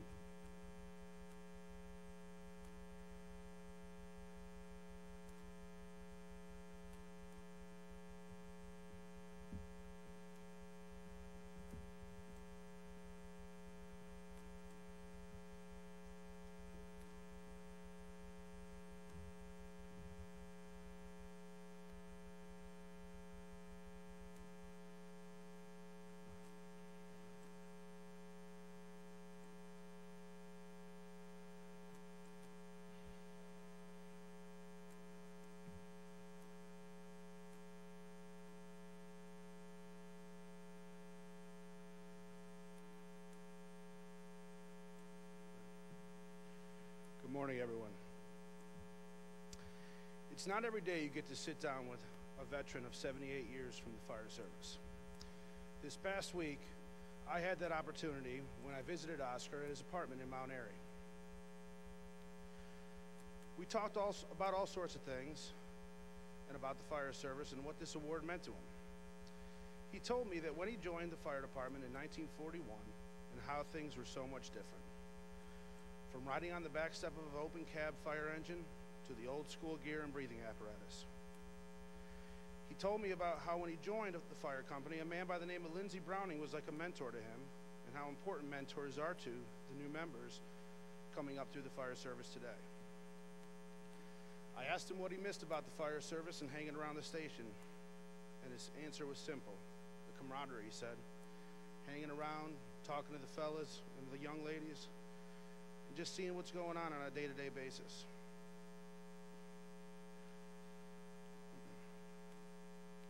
When I asked him next what, throughout his years, his proudest moments were in the fire service, he also had four things come right to mind, and was very simple. Purchasing the carnival grounds back in the day, 46 acres for $13,000. Purchasing the first closed cab engine and the first ambulance in 1953. First company in Carroll County to have radios. And Oscar's been inducted into 4 different Hall of Fames. The Carroll County Hall of Fame, the Maryland State Hall of Fame, the Town of Mount Airy Hall of Fame, and his proudest moment of being inducted into the State Senior Citizen Hall of Fame. Finally, I asked him what advice he had for all the new rookies that are here today. He said, told me to tell them to sit back and listen. Keep your eyes and ears open. Never stop learning. Continue to train, trying to make yourself better. And hang on to volunteerism, because it's the hard work of the volunteers of how we've gotten here today. We are very fortunate this year to have 9 outstanding nominees for the C. Oscar Baker Rookie of the Year. If the nominees are in attendance, please come up on stage when your name is called. Zachary M. Bach, Arbutus Volunteer Fire Department. Drew Wilson, Mount Airy Volunteer Fire Department. Glenn Lang, Mount Airy Volunteer Fire Department. Nicholas Forstiak, Mount Airy Volunteer Fire Company. Noah C. Day, Northeast Volunteer Fire Department.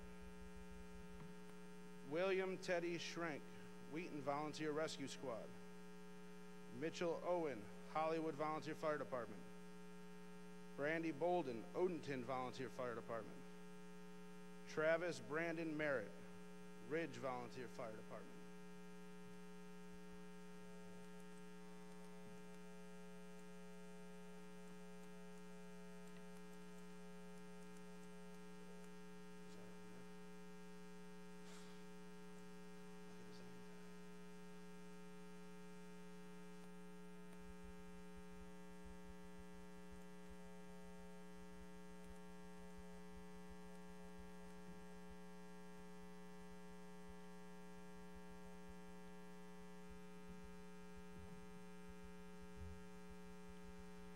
This time I'll paraphrase the letter from the company that nominated the winner. This nominee joined the Northeast Fire Company on April 20th, 2016. His first year as a rookie member, he enrolled and successfully passed EMTB, Firefighter 1, and Hazardous Materials Operations. along with several other segment classes at the School of Technology. Since that time, he successfully completed Firefighter 2, Instructor 1, Rescue Tech, Truck Company Ops, and Incident Command Safety Officer and Site Ops. He has consistently maintained honor roll status in high school, all the while working a part-time job. He has also participated in 100% of our interdepartment training classes and is often the first one to volunteer for company activities such as fire prevention, cleanup, fire and medical standby details, setting up our banquet hall for events, and other miscellaneous details. As if training classes weren't enough to consider, he has also been the top 10 or top 5% of top responders for both fire and EMS division for the company. His positive attitude with his peers and superior officers is infectious as he goes about his tasks and assignments. He will graduate with honors this June from Northeast High School. Our nominee discovered a suspicious situation on the way to the fire station one day and reported it immediately, which progressed into an investigation by law enforcement for a dangerous meth lab. He was recognized by being alert and participating safely during this incident. Our nominee was honored on November 10th, 2017 at the annual Cecil County First Responders Appreciation Dinner. The nominee was submitted by the officers and the members of the Northeast Volunteer Fire Company. On behalf of the officers and members of the Mount Airy Volunteer Fire Company, the winner of the C. Oscar Baker Rookie of the Year Award for 2018 is Noah C. Day from the Northeast Volunteer Fire Company in Cecil County.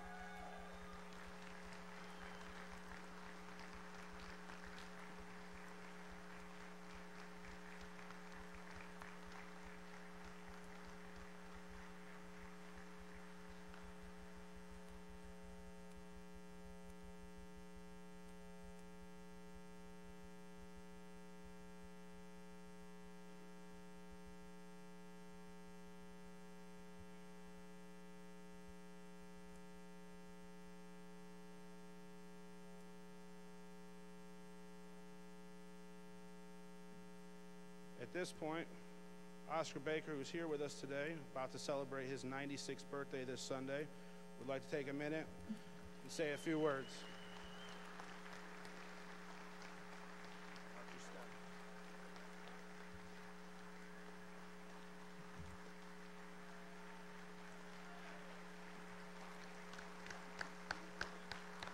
That's enough. Don't overdo it, you'll make my head swell. It's great to be back again this year, ladies and gentlemen, with you. I didn't know whether to be here this year or not, but here I am. I don't know why, but I'll take it as long as I can get it. I'm not going to bore you like I did last year. Two important things I want to bring out this year. One is that 40 years ago, I was sworn in as president of this great organization.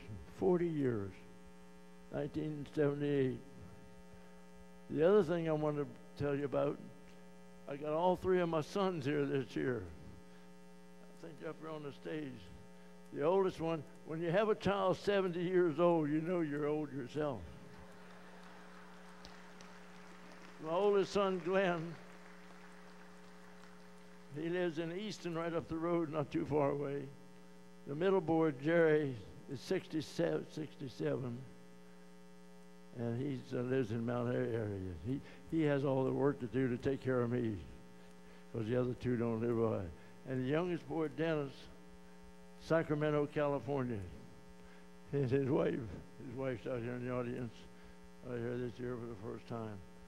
So this boy that won this thing, I just told him, he was real busy the last year or so.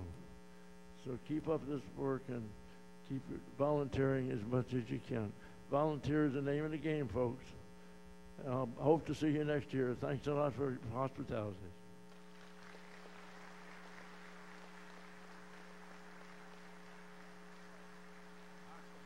At this time, I'd like to call to podium past President Roger Steger, past President Philip Herlock for a special presentation to past President Oscar Baker.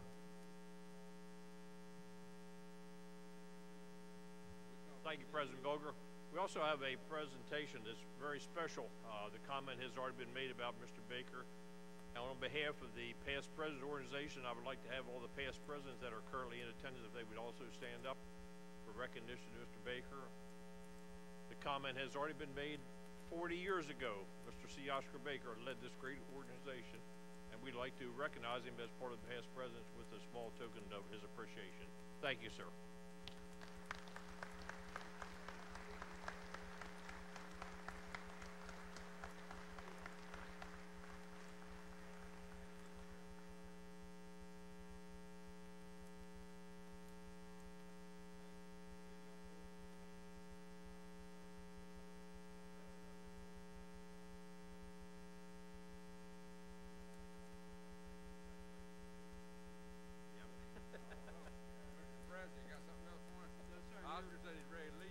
Other than my gratitude.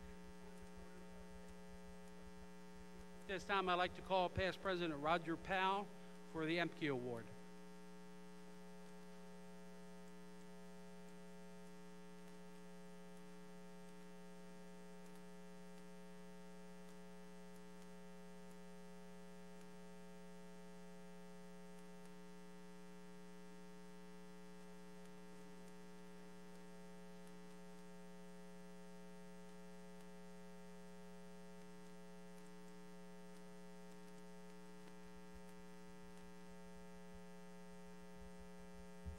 Good morning, everyone. I am here to present the Ed Emke Award for the Best Cadet Program or Juniors Program. When I initiated this award, it was after going through the chairs and realizing that the lifeblood of the volunteer fire service is the junior or cadet programs that so many companies throughout the state operate. When you see the enthusiasm and zeal in these young people, how they enjoy being part of a group, how they enjoy the training and learning, and look forward to growing up to the point where they will be able to become regular members of the company. This is where recruiting really begins. And the recruits from the cadet and juniors programs don't just leave, and they actually increase the percentage of volunteers that stay in the company more than 5 years. So it's very important to the volunteer emergency services in Maryland to perpetuate the junior and cadet programs. This award was named for Ed Emke, who ran the cadet program at English Consul for, I can't even tell you how many years. He traveled with his juniors all over the state of Maryland in parades, and that's another thing that the juniors enjoy, is actually being able to be out in public in their uniforms so that everyone can see them and they can interact. It's wonderful. Last year, Arcadia won the junior and cadet award, the Emke Award, and if there's somebody here from Arcadia to come up and pick up your permanent trophy, please. Anybody? Oh, excuse me.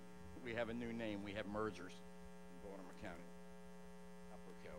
Now, but the trophy says Arcadia.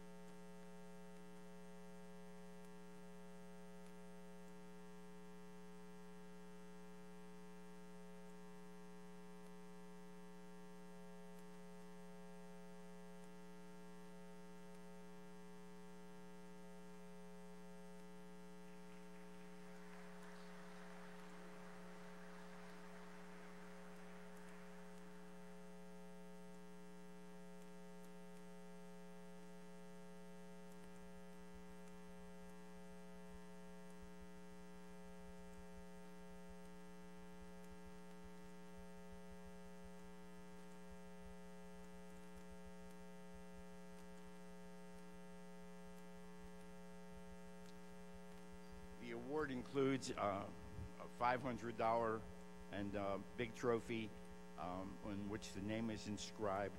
The company keeps it for a year and returns it, and next year they'll get their permanent trophy.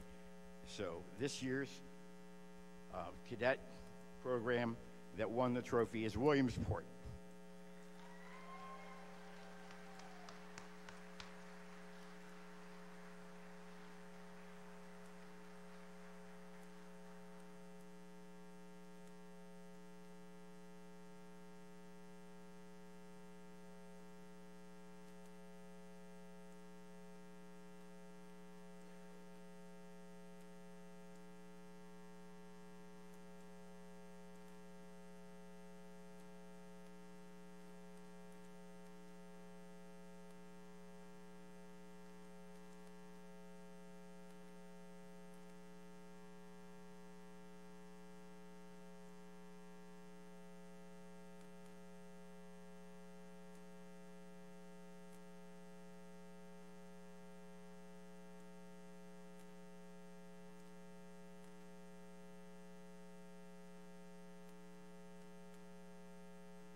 At this time, I would like to introduce Mr. Bill Lay, Chairman of the Firefighter Year Committee.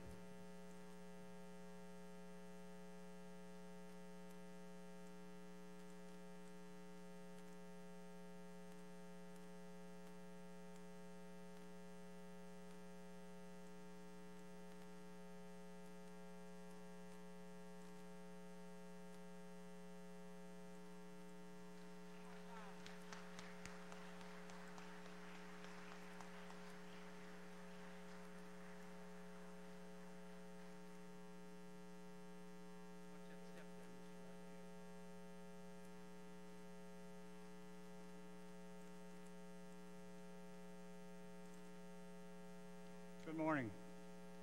I'd first like to introduce the members of the committee. My name is Bill Lay, I'm chairman. Jim Yarbo, who is vice chairman. Dale Budnick Sr., John Gatton Sr., Malcolm Helwig, Dave Keller III, Roger Marks, Bill Smith, Jim Snyder, Jeff Thompson, and Jeff Ringer. This year we had 9 nominees for the Firefighter Year, which is, the committee thinks, very poor for the state. Every fire company has a Firefighter Year. So next year, submit those people to be recognized by this association. I'd like to read the nominees, and if they're in the audience, could they please come up? Richard Kaiser, Middletown Volunteer Fire Company. Anthony Simonetta, Odenton Volunteer Fire Company. Tyler McCure, Ridge Volunteer Fire Company. John Durr, Wheaton Volunteer Fire Company. Daniel Bushel, Mechanicsville Volunteer Fire Company. Scott Dayoff, Winfield Community Volunteer Fire Company. Sean Day, Northeast Fire Company. Christopher Bell, Leonardtown Fire Company, and David Zentz, Visual and Hose, Emmitsburg.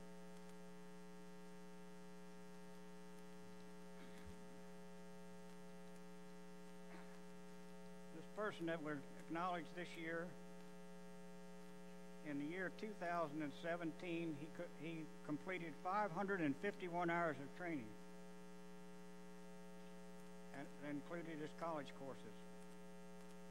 He completed Incident Command 300 and 400, Firefighter 2, Rescue Technician, Emergency Vehicle Operator, Fire Officer 1, and Hazard Materials. He also completed training to combat wildfires out west, and he was deployed to Idaho and Gatlinburg, Tennessee. He is now a career firefighter in Anne Arundel County, so that limits his activities as a volunteer, but he's sure still active there in Odenton. So at this time, he's not here today, but we'd like Chief Odenton to come up and accept his award for Anthony Simonetta.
bring the podium Chairman, Safety Committee Michael Accomp for Past President Smith Staten Award.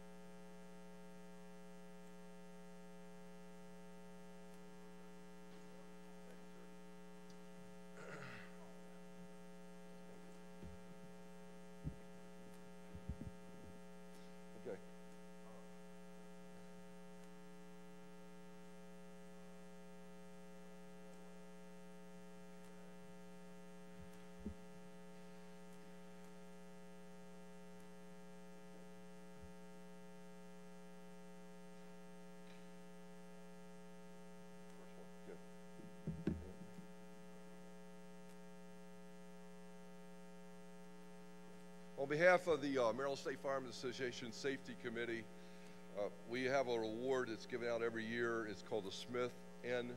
Statham Jr., who is a past president safety award. We have nominations from all over the state. We had 5 people this year that were nominated for it. The first one he's a career firefighter who was with the Valiant Fire Department in Emmitsburg, Maryland, which is in Frederick County. He started at age 18 promoting safety. They have done an integration in Emmitsburg with the EMS and the fire side, and he has taken charge of that to make sure that the integration involves a huge amount of safety. And his department wrote up a beautiful resume about what he had done, but I'll read this plaque to you. Joshua Brotherton of the Valiant Hose Company in Emmitsburg, Maryland, in recognition of your nomination to the Smith N. Statham Jr. Memorial Safety Award for your excellence as a firefighter and EMS in the field of safety.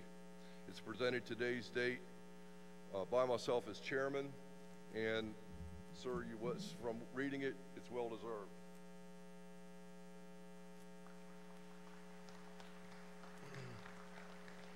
The next nominee has been nominated twice from our beautiful area of the state, Southern Maryland, in St. Mary's County, Mr. Francis J. Raley. Francis is a member of the Ridge Fire Department, and again, in recognition of receiving the 2017 award, which, by the way, he received it before, the Smith Statham Memorial Safety Award for excellence in firefighter safety and EMS safety. Mr. Raley.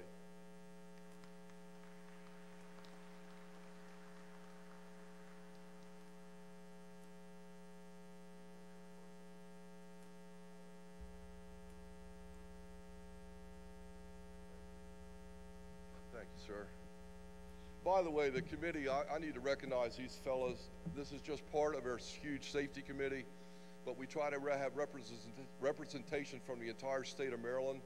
We meet 5, 6, 7 times a year. By the way, we're meeting on Thursday morning right after the executive committee meeting at 11 o'clock in the Performing Arts Center. We welcome all of you.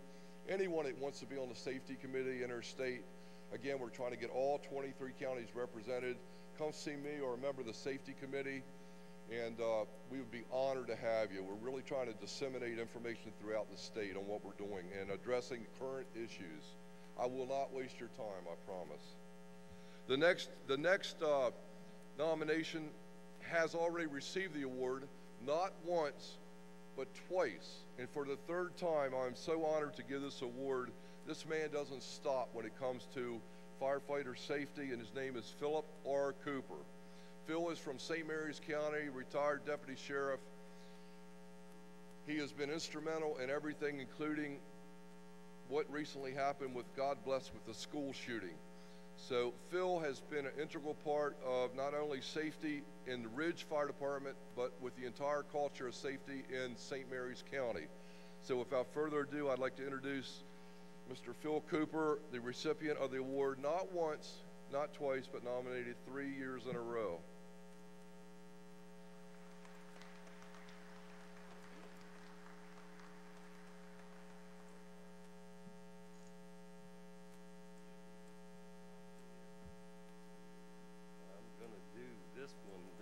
kind of special.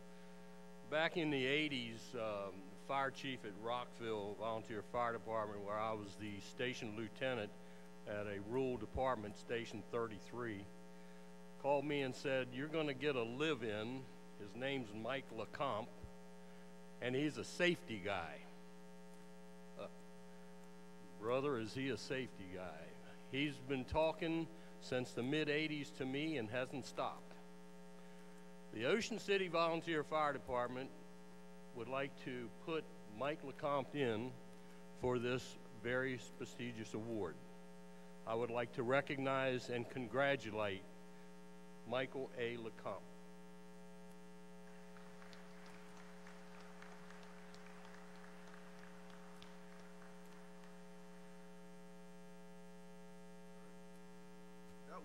It was a serious surprise this morning because I didn't know it was going to happen. So, and just so you know this, the members that serve on the safety committee cannot get the Smith-Statham Award for obvious reasons. So to get some of us that got nominated are really integral in the part of safety, it was a real surprise to us that people thought enough of us to nominate us, even though we can't get it. So we can never get the real award as long as we're on that committee, which is good. So anyway, this next fella, I've known him since I was up in Rockville working, and I listened to him at the county meetings, and I've never heard a bad word about this man. He's not only involved in culture of safety in his department, but he's involved in culture of safety on the entire DC chief for 12 years in Montgomery County at the Tacoma Park Fire Department. Throughout 2017, I'm going to be specific for time, Chief Jarbo was busy promoting safety and fire and injury prevention, whether at the station, in the community at Tacoma Park, or elsewhere throughout the metropolitan area of Maryland. He did all this with his sincere dedication, enthusiasm, and commitment to the word safety. Chief Jarbo has put together a book, which I just showed you, on the activities that he has been involved in and what he does proactively with their children, especially in Montgomery County. It is my pleasure to nominate, and by the way, his current fire chief, who just said a nice thing about me, thank you there, Chief Musgrove. Tom Musgrove nominated him, and I cannot pick a better person for this award, Chief James E. Jarbo.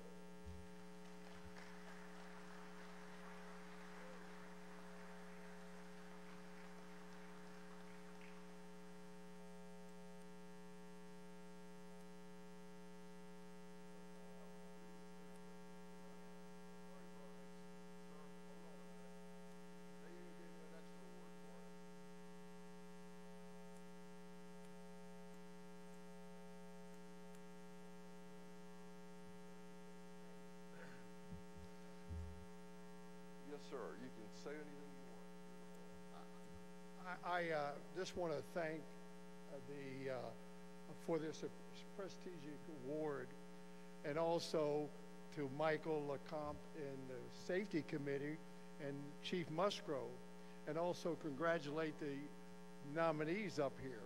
But I also like to say that if you look out in the audience, and a lot of them have left, if you look around, there's no reason, I'm sure, out of 351 fire departments out in the state, and I think Michael mentioned the other day, the 350 fire departments represent like 90,000 volunteer fire and EMS people. And I can't imagine that if you look around, the fire chiefs, the leaders, the presidents, the board of directors, that I'm sure there's many out there in the audience and the fire stations should be up here. And I'm really honored to receive this award. We don't do, a very, very, very close person to me said, we don't do the job of volunteering for awards. But if it happens, it happens. When a person gets an award, everyone up here got an award, and the same thing with me. Yes, it says my name on it, but it also says the name of your fire department to be proud of. And I think we all need to look at that. When it comes to safety, remember, heart attacks is number one. So if you have a physical fitness, physical fitness, but also getting your physical, you need to get it. Then reference to crashes and on the fireground, we must be aware of our surroundings. That's the big thing. So with that, I want to thank, again, for this prestigious award, and very proudly, thank you.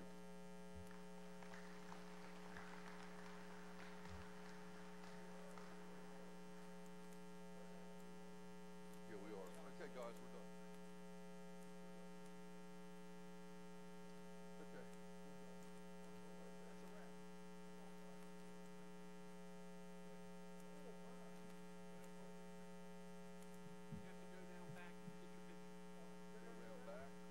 Go straight back to the end of the hall.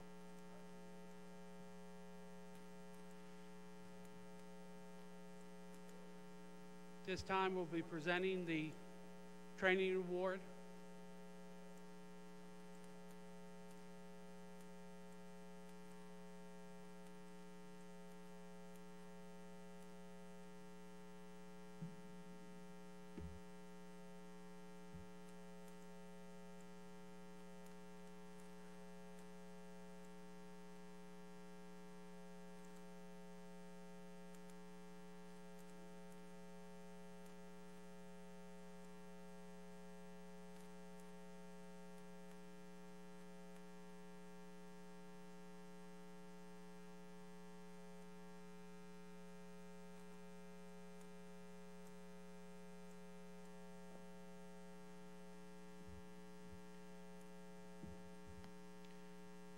I have the honor to represent the chairman of the training committee. On stage with me is Ms. Peggy Zimbauer, LA MSFA past president.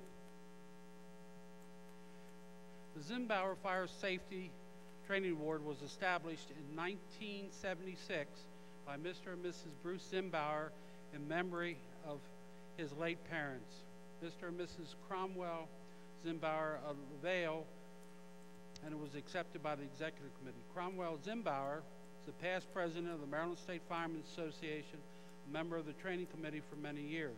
The Zimbauer Fire Service Training Award is based on the average number of formal training hours per active member of fire rescue training completed in the fiscal year prior to the award.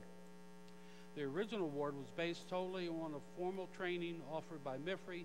However, in '95, the award was based on formal training offered by any recognized training agency. The award has a large trophy and then a smaller trophy that the individual gets. So the large trophy will be given to the winner this year. They'll bring it back and receive a smaller trophy next year.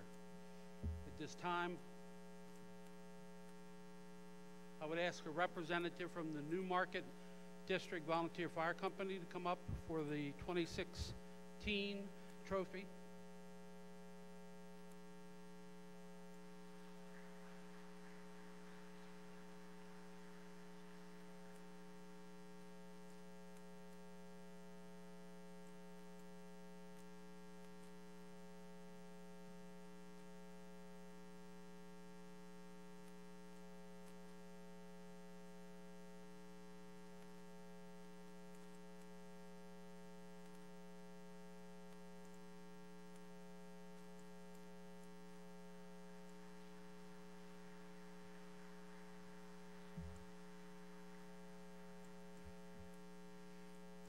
This year, the first runner-up in 2017 for the Zimbauer Training Award is United Steam Fire Engine Company number 3. Someone come forward, please.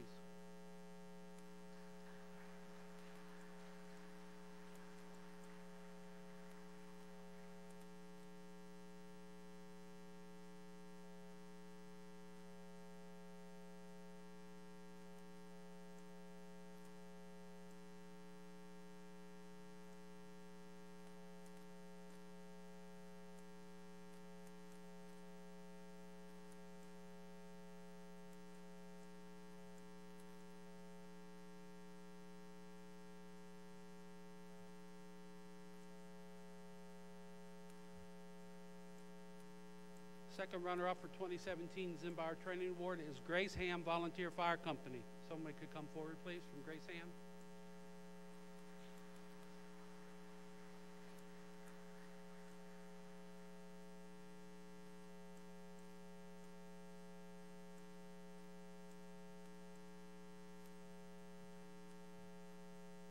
Okay, here we go. Thank you.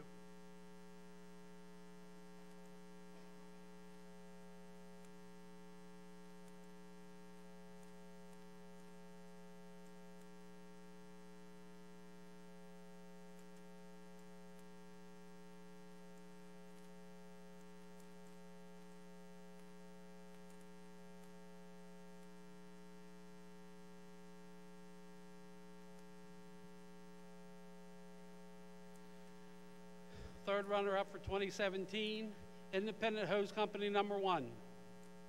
For representative, come forward.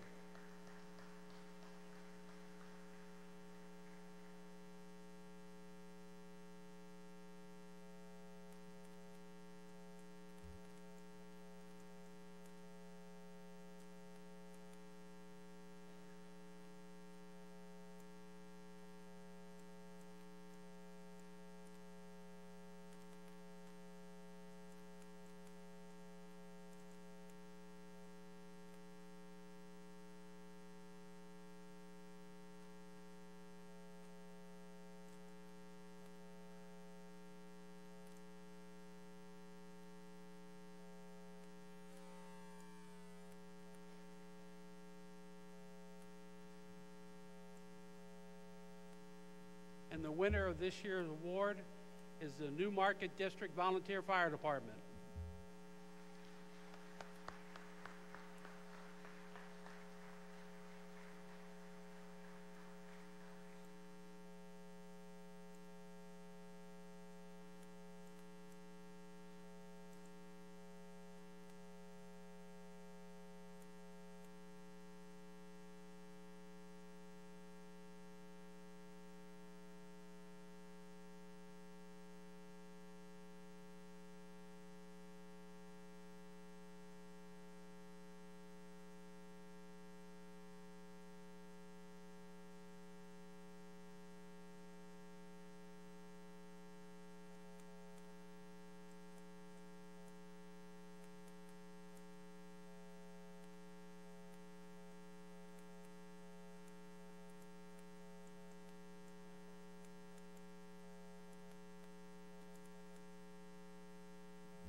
This time I would like to introduce past President Dave Lewis for the Sonny Rose Award.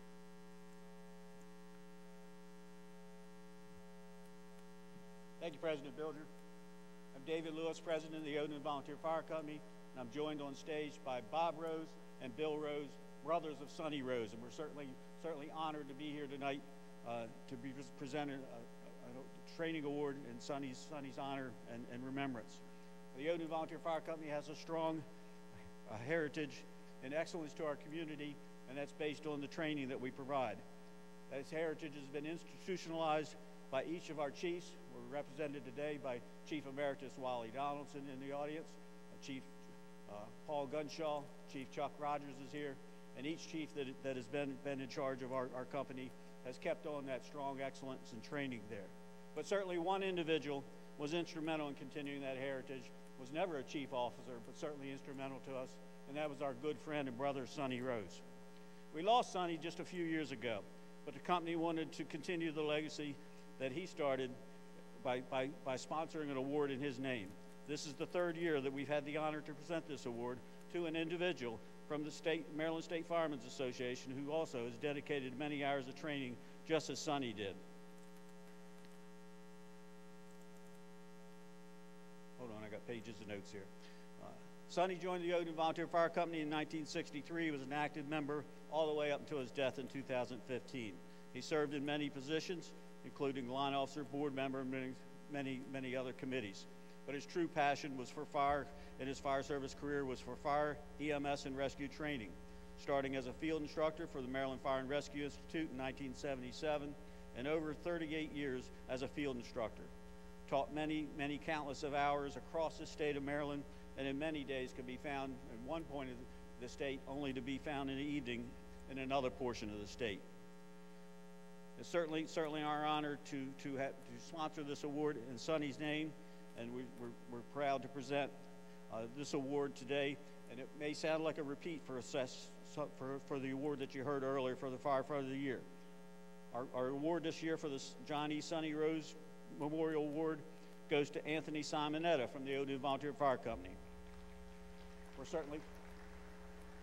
certainly proud to keep that trophy home, but certainly look to recognize additional honorees and awardees as the years goes on. Anthony joined our company in November 2015 and has never stopped learning or contributing to our company. He began his excessive training at Firefighter 1, Firefighter 2, EMT, EVOC, Confined Space, just to mention. He also, as you heard in the earlier nomination and award, completed his Bachelor of Science degree in Emergency Management and Homeland Security and is now working on his Master's degree.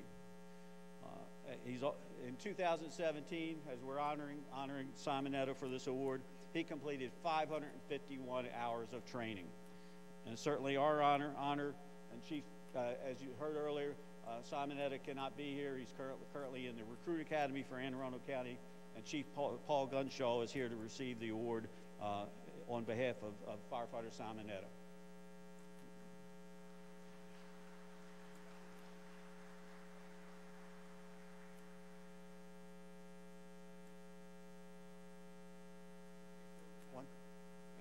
One parting thing, Sonny, when he was ill, one of the last statements that he made to Brother Bob was that I can only hope that something that I've taught somebody will help them save a life.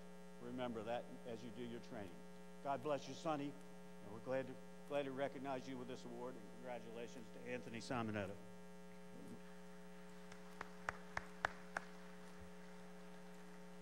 This time I call Chairman Dale Fishhack for the Scholarship Awards.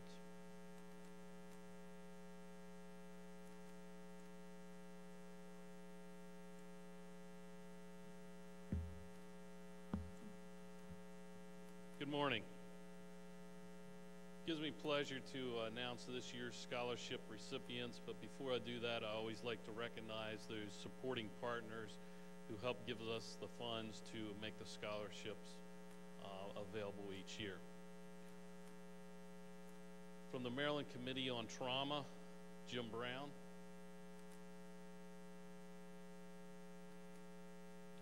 From Shock Trauma, Tara Carlson and Christy Schenecter. Delmarva Power, Linda Berth. Without these folks' support, we would not be able to give the amount of funds that we do each year.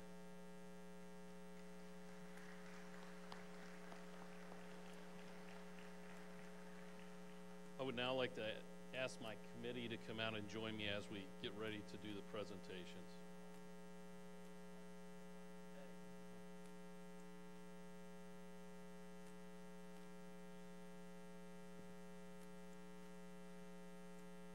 We have 6 recipients this year. The first is Jonathan Dayton. Jonathan is attending the Frostburg State University.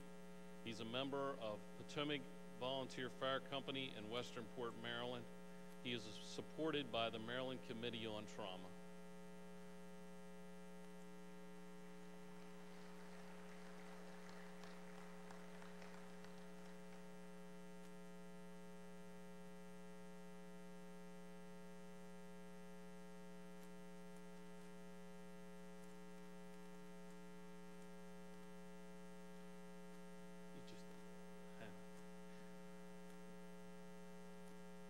Second student supported this year is Samuel Friedman. Samuel is attending UMBC, and he is a member of the Chestnut Ridge Volunteer Fire Company in Owens Mills.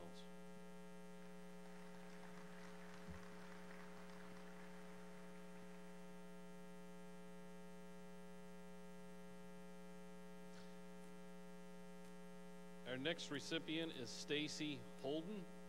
Stacey is attending UMUC, is a member of the Jarrettsville Volunteer Fire Company in Jarrettsville, Maryland.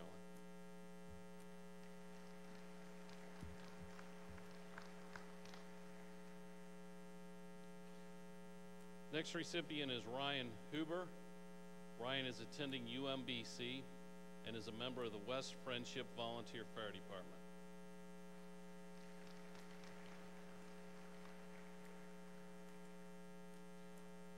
Next is John Russo. John also is attending UMBC and is a member of the Wheaton Volunteer Rescue Squad.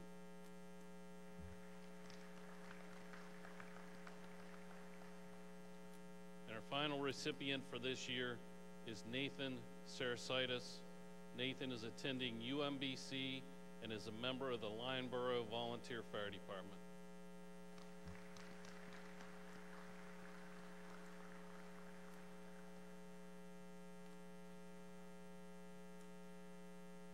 Congratulations to all our recipients this year. Thank you to our supporting partners for making this possible.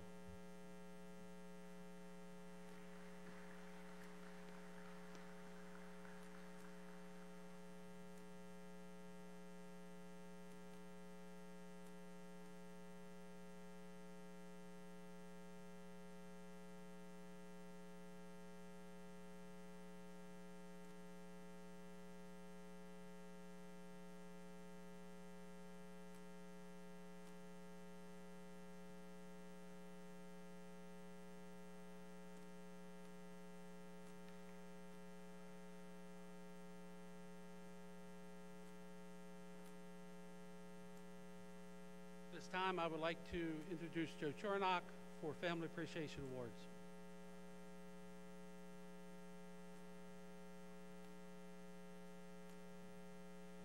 It has been my honor to have served as the Recruitment and Retention Chairman for the state of Maryland for the last 7 years.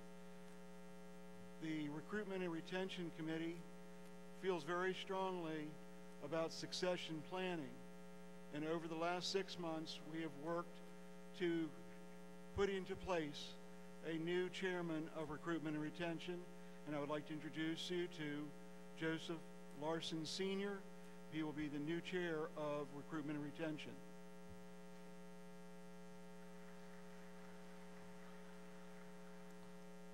Thank you very much. All right.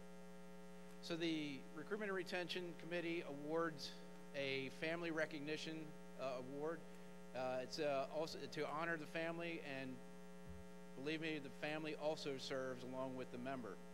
So this year, our recipient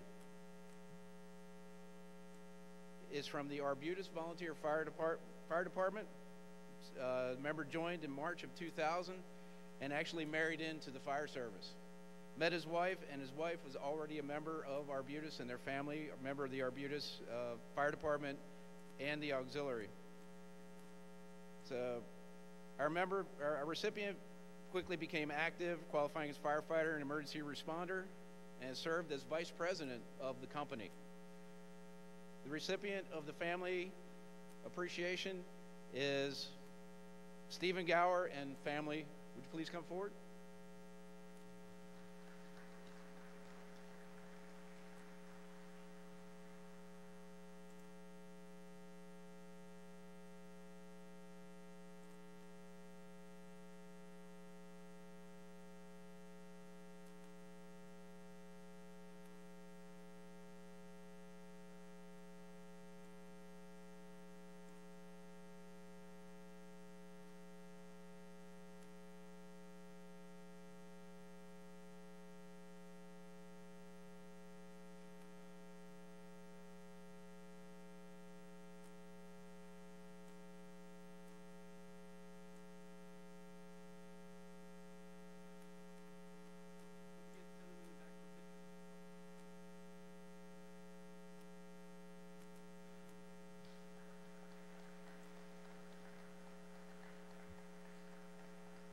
This time I'd like to bring MIFRA Executive Director, Chief Michael Cox, to the podium, and Chief Mike Robinson for the Francis L. Brannigan Instructor of the Year.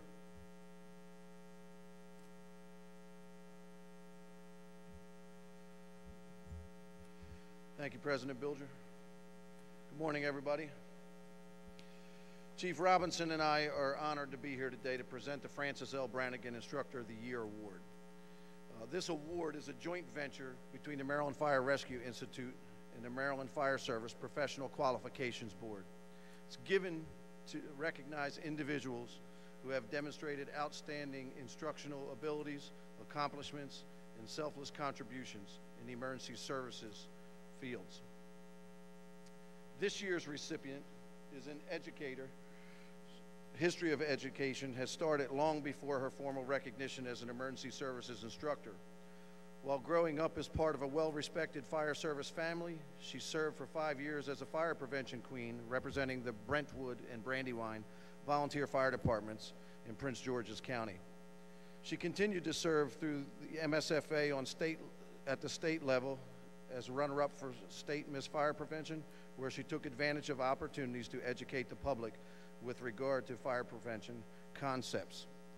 This recipient was the first hired at the Fire Rescue Institute in June of 2007. As an instructional designer, her public school teaching background, as well as her devotion to and experience within the fire service, made her a perfect fit for contributing to and developing programs that would be presented to the Maryland Fire and Rescue Services. One of her major accomplishments at MIFRE was the completion of a year-long project where she researched and analyzed the use of My Brady Lab program that is now a required component of the current MIFRE EMT curriculum. This program is proven to help to push the success rate of our students to where it is today. And she was also instrumental in the development of the current Instructor 1 and Instructor 2 programs. Our recipient holds a master's degree in education, which has allowed her to qualify through the MICRB as one of the state's relatively few certified instructor trainings. Her educational journey continues as she's recently been accepted into a PhD program in higher education for changing populations through the Notre Dame University of Maryland, where she wants to make the difference in how we educate our first responders and the next women in the fire service. She has written and presented several PDI programs which are unique to the theme and methodology. And in the past year, she has delivered 15 of these programs and an additional 13 during the previous year within every MIFRE region and several career academies throughout the state. She was also recently recognized with regard to her research and presentations on the general learning styles with an invitation to be a featured speaker at the National Professional Development Symposium to be held at the National Fire Academy this month. She serves currently as a training coordinator for the Montgomery County Fire and Rescue Services Training Academy, and she serves as a member of the MSFA State Training Committee, Secretary of the Council of Academies, and recently received a gubernatorial appointment to serve as a member of the Maryland Fire and Rescue Education Training Commission. Outside the classroom, she serves as a member of the Laurel Volunteer Fire Department and is part of the Cancer Network for Firefighters. Her impact and influence with hundreds of instructors throughout the state of Maryland in the name of student success and achievement will be passed on to students throughout the state for many years to come. And it is with our honor and great pleasure that we present the Francis L. Brannigan Instructor of the Year Award to Miss Amber Lazier.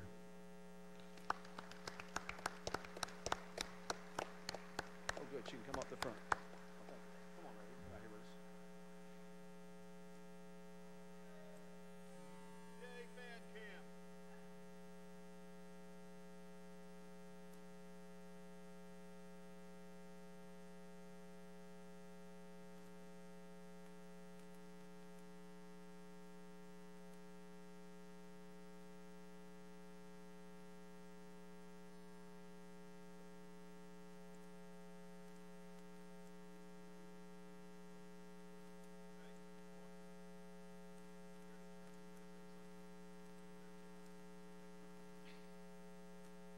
They told me I had to stand up and say thank you, and it's a pleasure.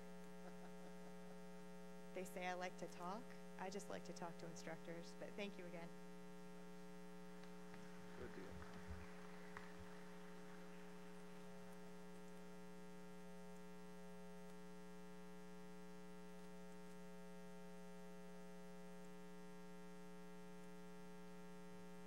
At this time, I would like to bring to the podium the chairman of our Fire Prevention Life Safety Committee, LA MSFA past president Teresa Ann Chrisman, the ambassadors and members of her committee.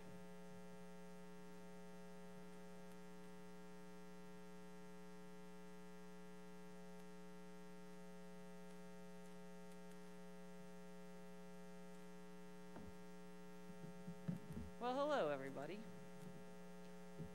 Peace. That's right. Hey, is there any other ambassadors here? Come on up. So I have a little presentation for you all. Because, you know, my whirlwind travels that I have been doing for this state, I got to go to Vegas. Wouldn't say much about Vegas. I never saw the Strip, saw a hotel room. But then I went to Anniston, Alabama before that. Let me tell you something. I never want to go back. I can tell you this. I will never complain about the beds at the Emmitsburg ever again, because those beds at Anniston, I think, came from the Civil War. So let me start my little presentation off. First off, I'd like to introduce our ambassadors for this year. We're going off stage. All right, girls. I am Ashley Naborchek. I'm the Junior Miss Frederick County Fire Prevention. I'm Carrie McHenry. I'm Montgomery County's Miss Fire Prevention. I'm Jocelyn Furman. I'm Junior Miss Fire Prevention. I'm Sierra Hawkins. I'm the Maryland Fire Chiefs Miss Fire Prevention. MSFA first runner-up. I'm from Frederick County. Hi, my name's Allison Little, and I am the MSFA Miss Fire Prevention.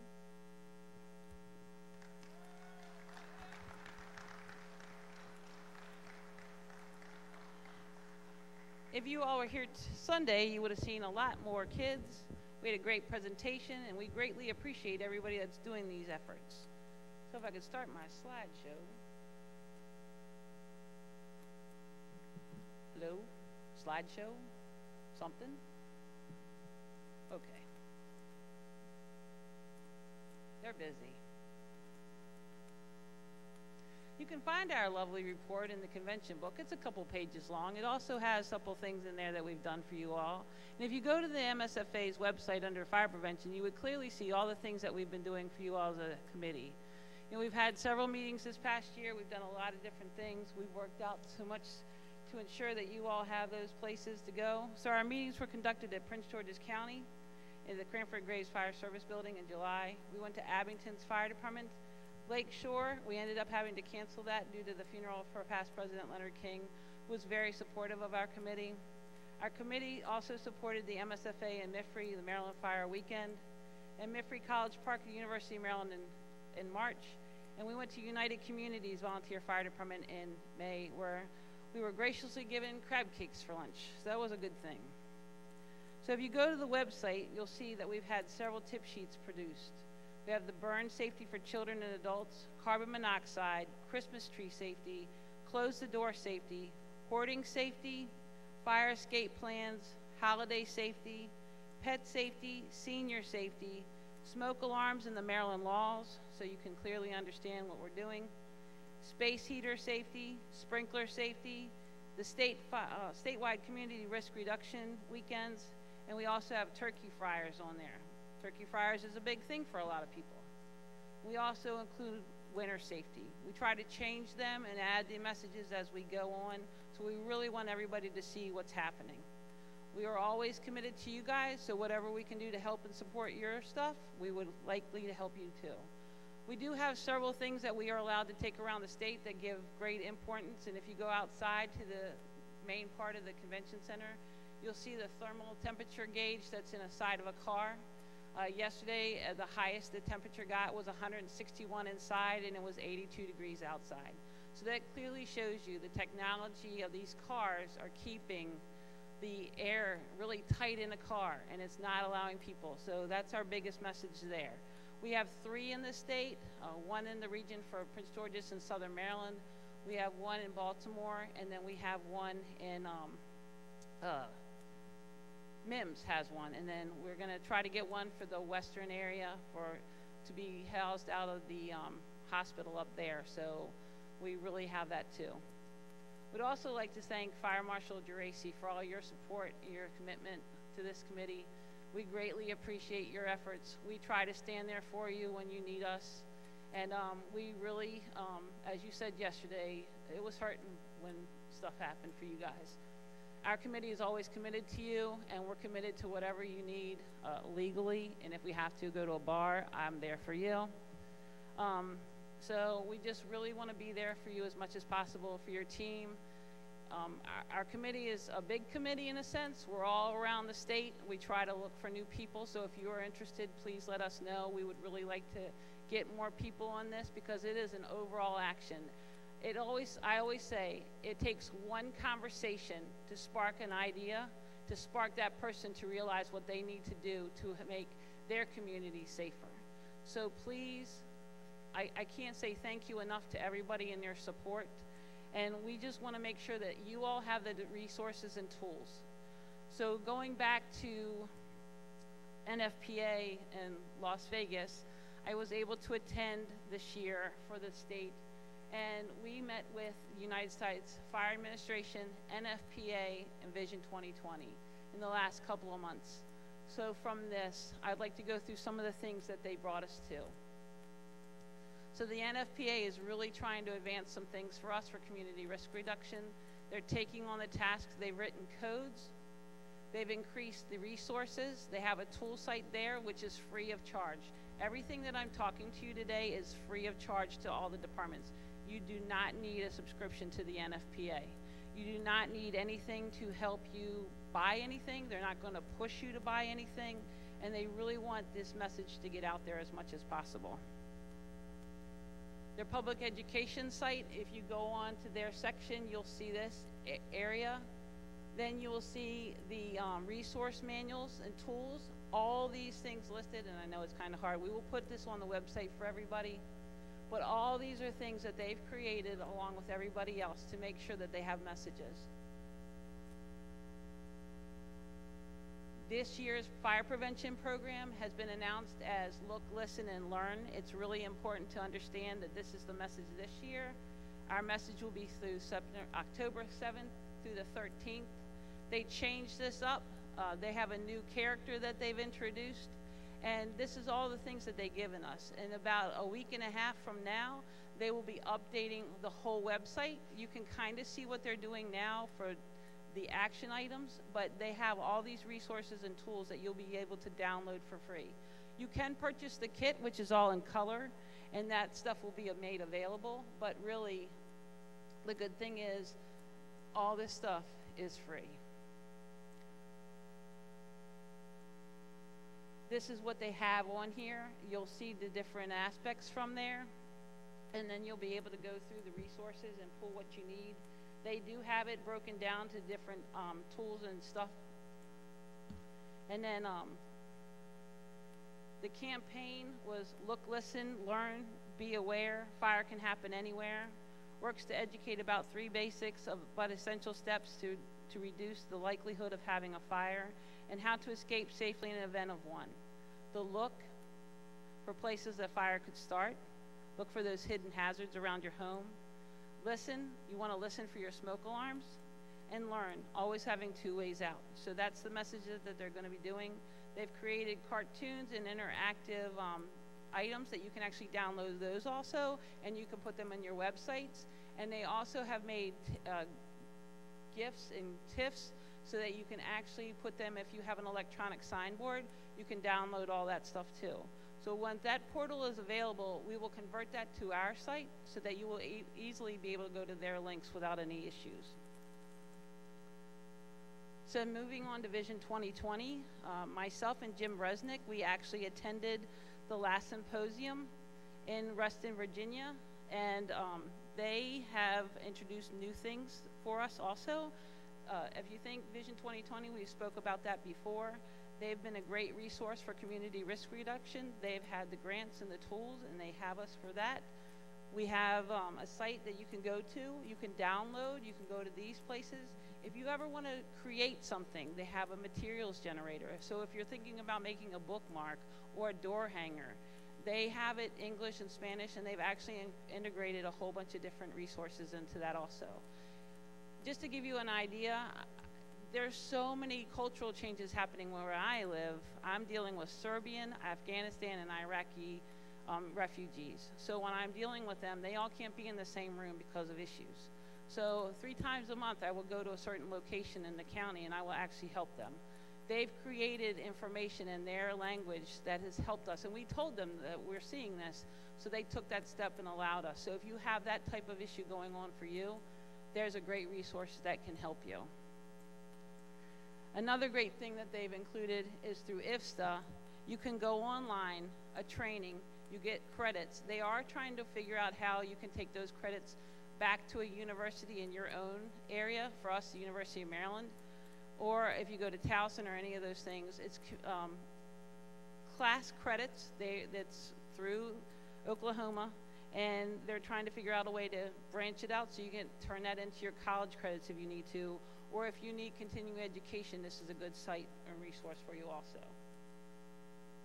So you can go to the Community Risk Reduction portal and you can download this area, and you can actually go in and look and see what you need to do for your community. You know, every year we say we have 2 important dates that we really want to push the smoke alarm issue. So we announced those yesterday, and they're in the convention book, and there's a flyer there. And that flyer is actually on the website also, so you can download that too to remind your department. You know, community risk reduction is about everybody. It's that simple conversation that you have. Hey, did you check your smoke alarm today? Hey, do you have working windows to make sure that you can get out? Do your children know how to do this? You think about it, children do a fire drill every month in their school. The state of Maryland has requirements for that. So it's really, really important that that happens. Take those times. If they've had a fire drill in school that day, have a fire drill at home that night. It's really important. Here's the generator site that you can actually look into, and there's different things.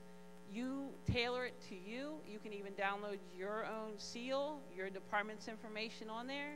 It's printer ready. You can put it and do whatever you need to do. They say that you need 3 good messages on any type of material. Too much can be too much for one time, but if you're trying to spark that one main interest, that's when you have it. Okay, through the fire administration, they're really helping us too. We gave them Bruce. Think about that. That's a big, it's not a loss for us. I think that's a big gain for us. He is still active with our committee, and we told him he wasn't allowed to leave. You know, fire prevention and public education, it's really, really important. We really want to make sure that you all have these resources and tools, and whatever you need, we're here to help you. We want you to increase your awareness. You know, if you have to go somewhere and just set a table somewhere and just push out some information, that's helping your community, because believe me, one time someone will see something and say, you know what, I think I need to do that to my home. Again, a lot of educational resources and materials. Oh, hello. Come on out there. We'll introduce you soon. And the biggest thing that they've introduced is a pictograph. I know it's very hard to see up here, but these pictures are for your nonverbal, people that might not be able to say a lot. So they support through messaging of pictures that you can say, hey, does this look for you? And then they can help you from that. They did introduce newer technology. They're going to start looking at smoke alarms in a different way. They're going to be changing the sound. So we have a T3 wave now. They're looking into a T5 wave, so that kind of sounds like a foghorn. So if you don't wake up to the other one, you might be able to wake up to that one. And again, these are the links that we dealt with, the NFPA.org, strategicfire.org, which is Vision 2020, and the United States Fire Administration. These sites will be put up, links, so that we can push everything out there, and we can go forward in making sure that the state is even safer. So at this time, I'd like to do the big part, our awardees for our books that we give out each year. So I'm going to have our intern, Emily, come up and do this part. Good afternoon, good morning. So I'm going to start with all of the participants, and as I go through, I'll announce the class winners. Once everybody's up on stage, I'll go through our overall winners. I would like to ask everybody, at least one representative, to meet us on that side of the stage afterward to get your books. We'd like to not take the books back with us, so if you can take them home with you. Thank you. All right, so class number 1, we had Bridge Volunteer Fire Department, and they were also the Class 1 year-round project winner. You could come on up.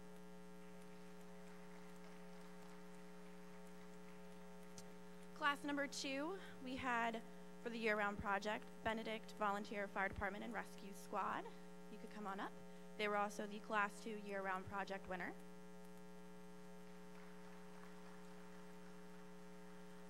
Class 3, single project, we had Potomac Fire Company number 2, and they were also the Class 3 single project winner.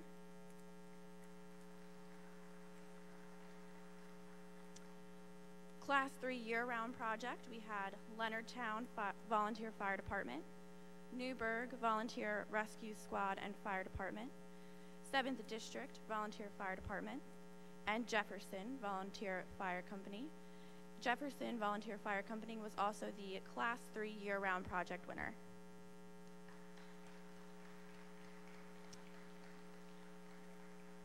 Class number 4, we have single project, Hollywood Volunteer Fire Department. And for year-round project, we also had Hollywood Volunteer Fire Department, and they were both Class 4 winners.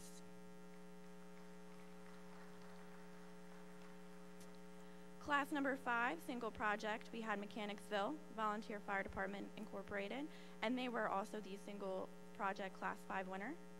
And for year-round, we have Mechanicsville again, and La Plata Volunteer Fire Department, and La Plata was the Class 5 year-round project winner.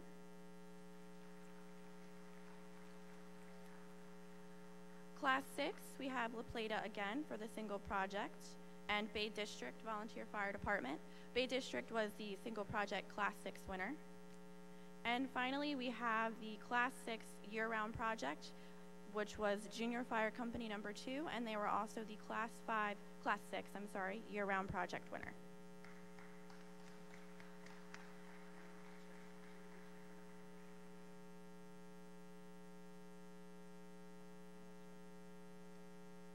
Our overall winners in 10th place, we have 7th District Volunteer Fire Department, and you will receive a $50 check.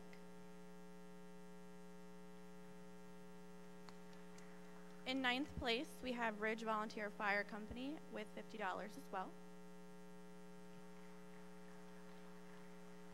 In 8th place, we have Hollywood Volunteer Fire Department with $50 as well.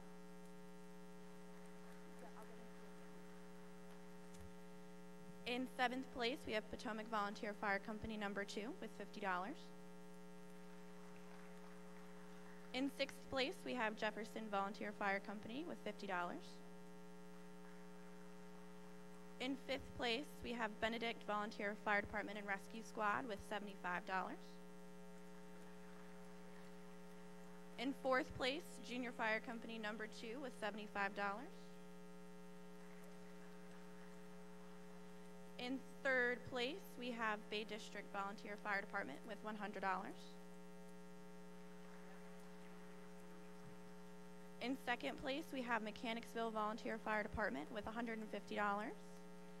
And in 1st place, we have La Plata Volunteer Fire Department with $200.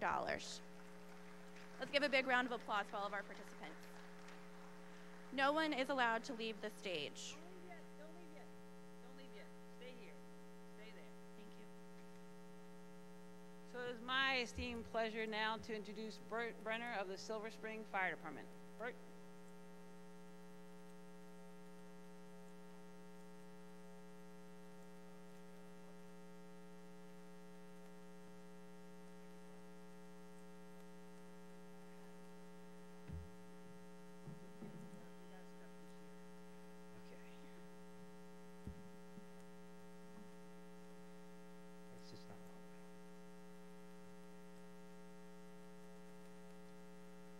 Presidents, officers, delegates, distinguished guests, emergency firefighters, emergency medical personnel, auxiliary, and everyone from their respective fire companies and rescue squads across this great state of Maryland, the President and Board of Trustees of the 103-year-old Silver Spring Volunteer Fire Department and its membership welcomes you to this 126th Annual Maryland State Fireman Convention. Again, I have the honor of addressing this convention, recognizing the men and women as firefighters, EMTs, paramedics, IV techs, and auxiliary members who stand tall in our service to the citizens of our great state of Maryland. The Silver Spring Trophy for Fire Prevention Excellence was born from efforts of those who have come before, some still here to guide us, and those who have gone from our physical midst and yet are remembered today for their contributions of fire prevention over the years. It recognizes the highest achievement in the field of fire prevention as judged by one's peers.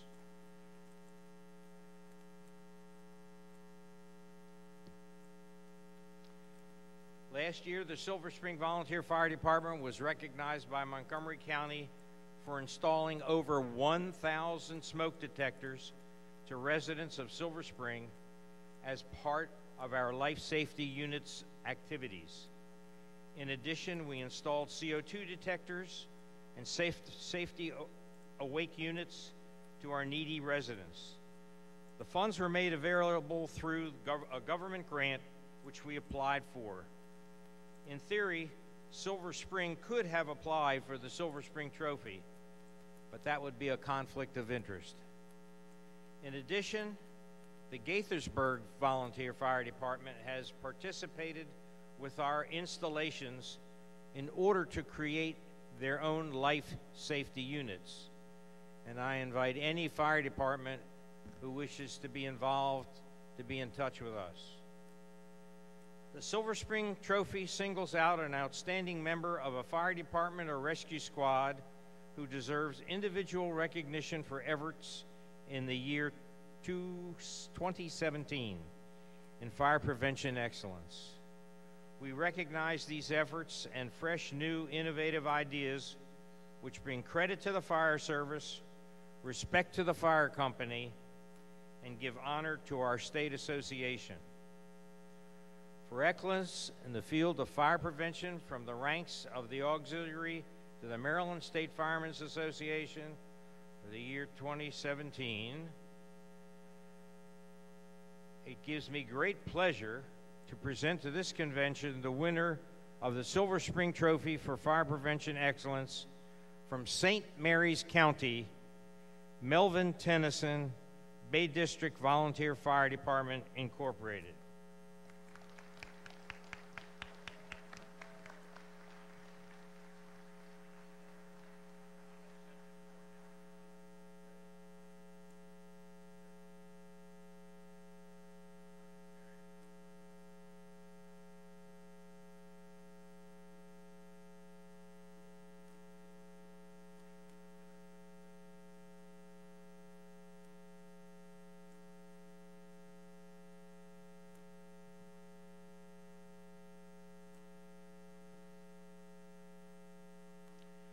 I want to give a special thanks to the Fire Prevention Committee and the State of Maryland Fire Marshal, his staff, and its committee for selecting today's Fire Prevention winner.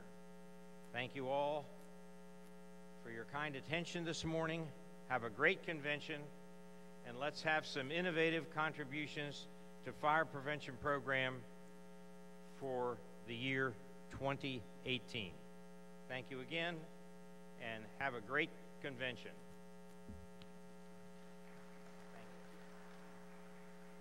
So to close out, I would just like to say, please contact the committee. Our first meeting will be in July. We'll be putting that announcement out. And all the winners, could you please go back to Ronnie Watkins and have your picture taken, and so you can be a part of the record. So all the girls, everybody go back and have group pictures. And thank you all very much for putting stuff in and being a part of fire prevention. And please look at the books. We have the books on the side. We'll give them to you as you leave. And again, thank you all very much for entering the program. Thank you.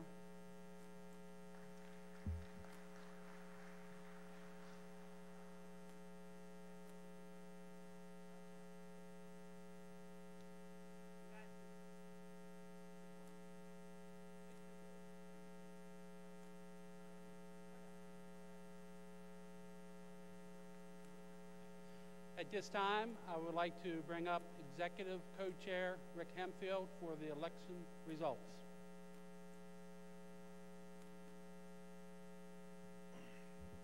Thank you, Mr. President. The report of the election judges for 2018, there were a total of 351 companies in good standing as recorded by the Secretary. The Credential Committee reports that 272 of those companies in good standing are registered at the convention. There was a total of 25 past presidents registered at the convention. The following officers were unopposed and elected by a single ballot cast by the office of the Secretary, with the exception of the election of the office of Secretary, and that ballot for that office was cast by the President. For President, Richard C. Blair. First Vice President, Mike Faust. Second Vice President, Richard DeVore. Secretary, Doyle Cox. Chief Chaplain, John Long. Financial Secretary, Mitch Volk. And Trustee, Jeff Thompson. This year we had one proposed bylaws change. Results of amendments to the bylaws. Question number 1, 853 for or in the affirmative, 69 against. The amendment passed. This concludes the report of the election judges. Thank you, Mr. President.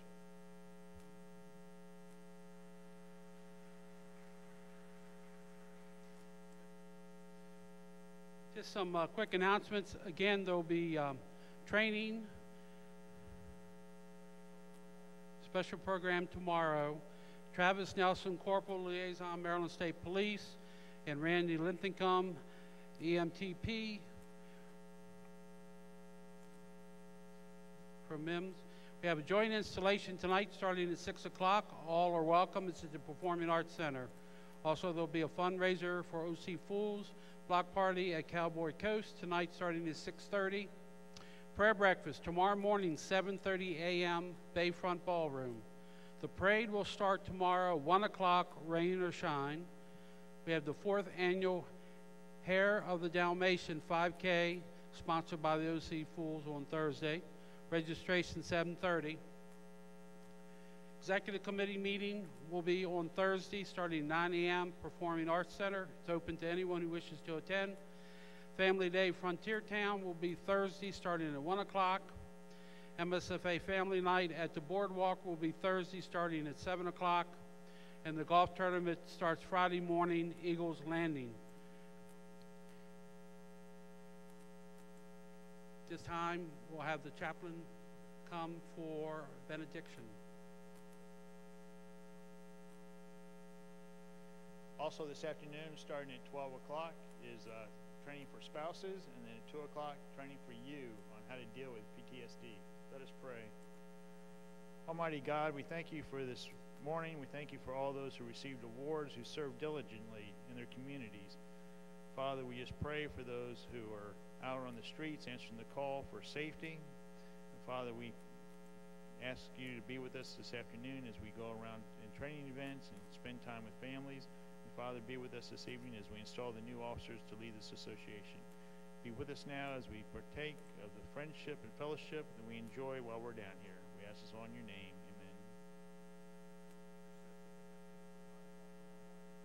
Also, don't forget to stop in and see the vendors. At this time, I'm going to recess the convention until tomorrow morning, 9 o'clock. It's been an honor and a pleasure to serve as your president 2017-2018. Thank you all for being here.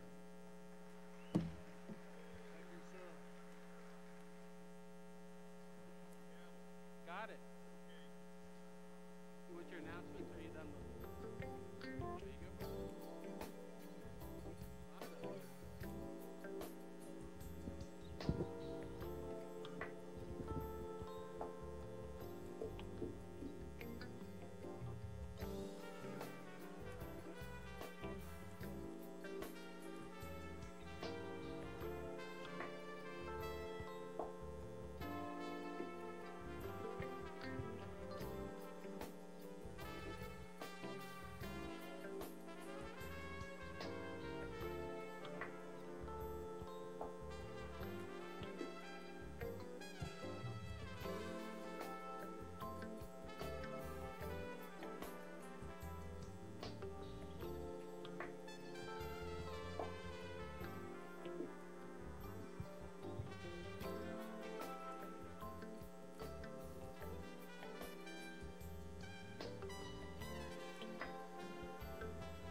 Chris May is lunchtime.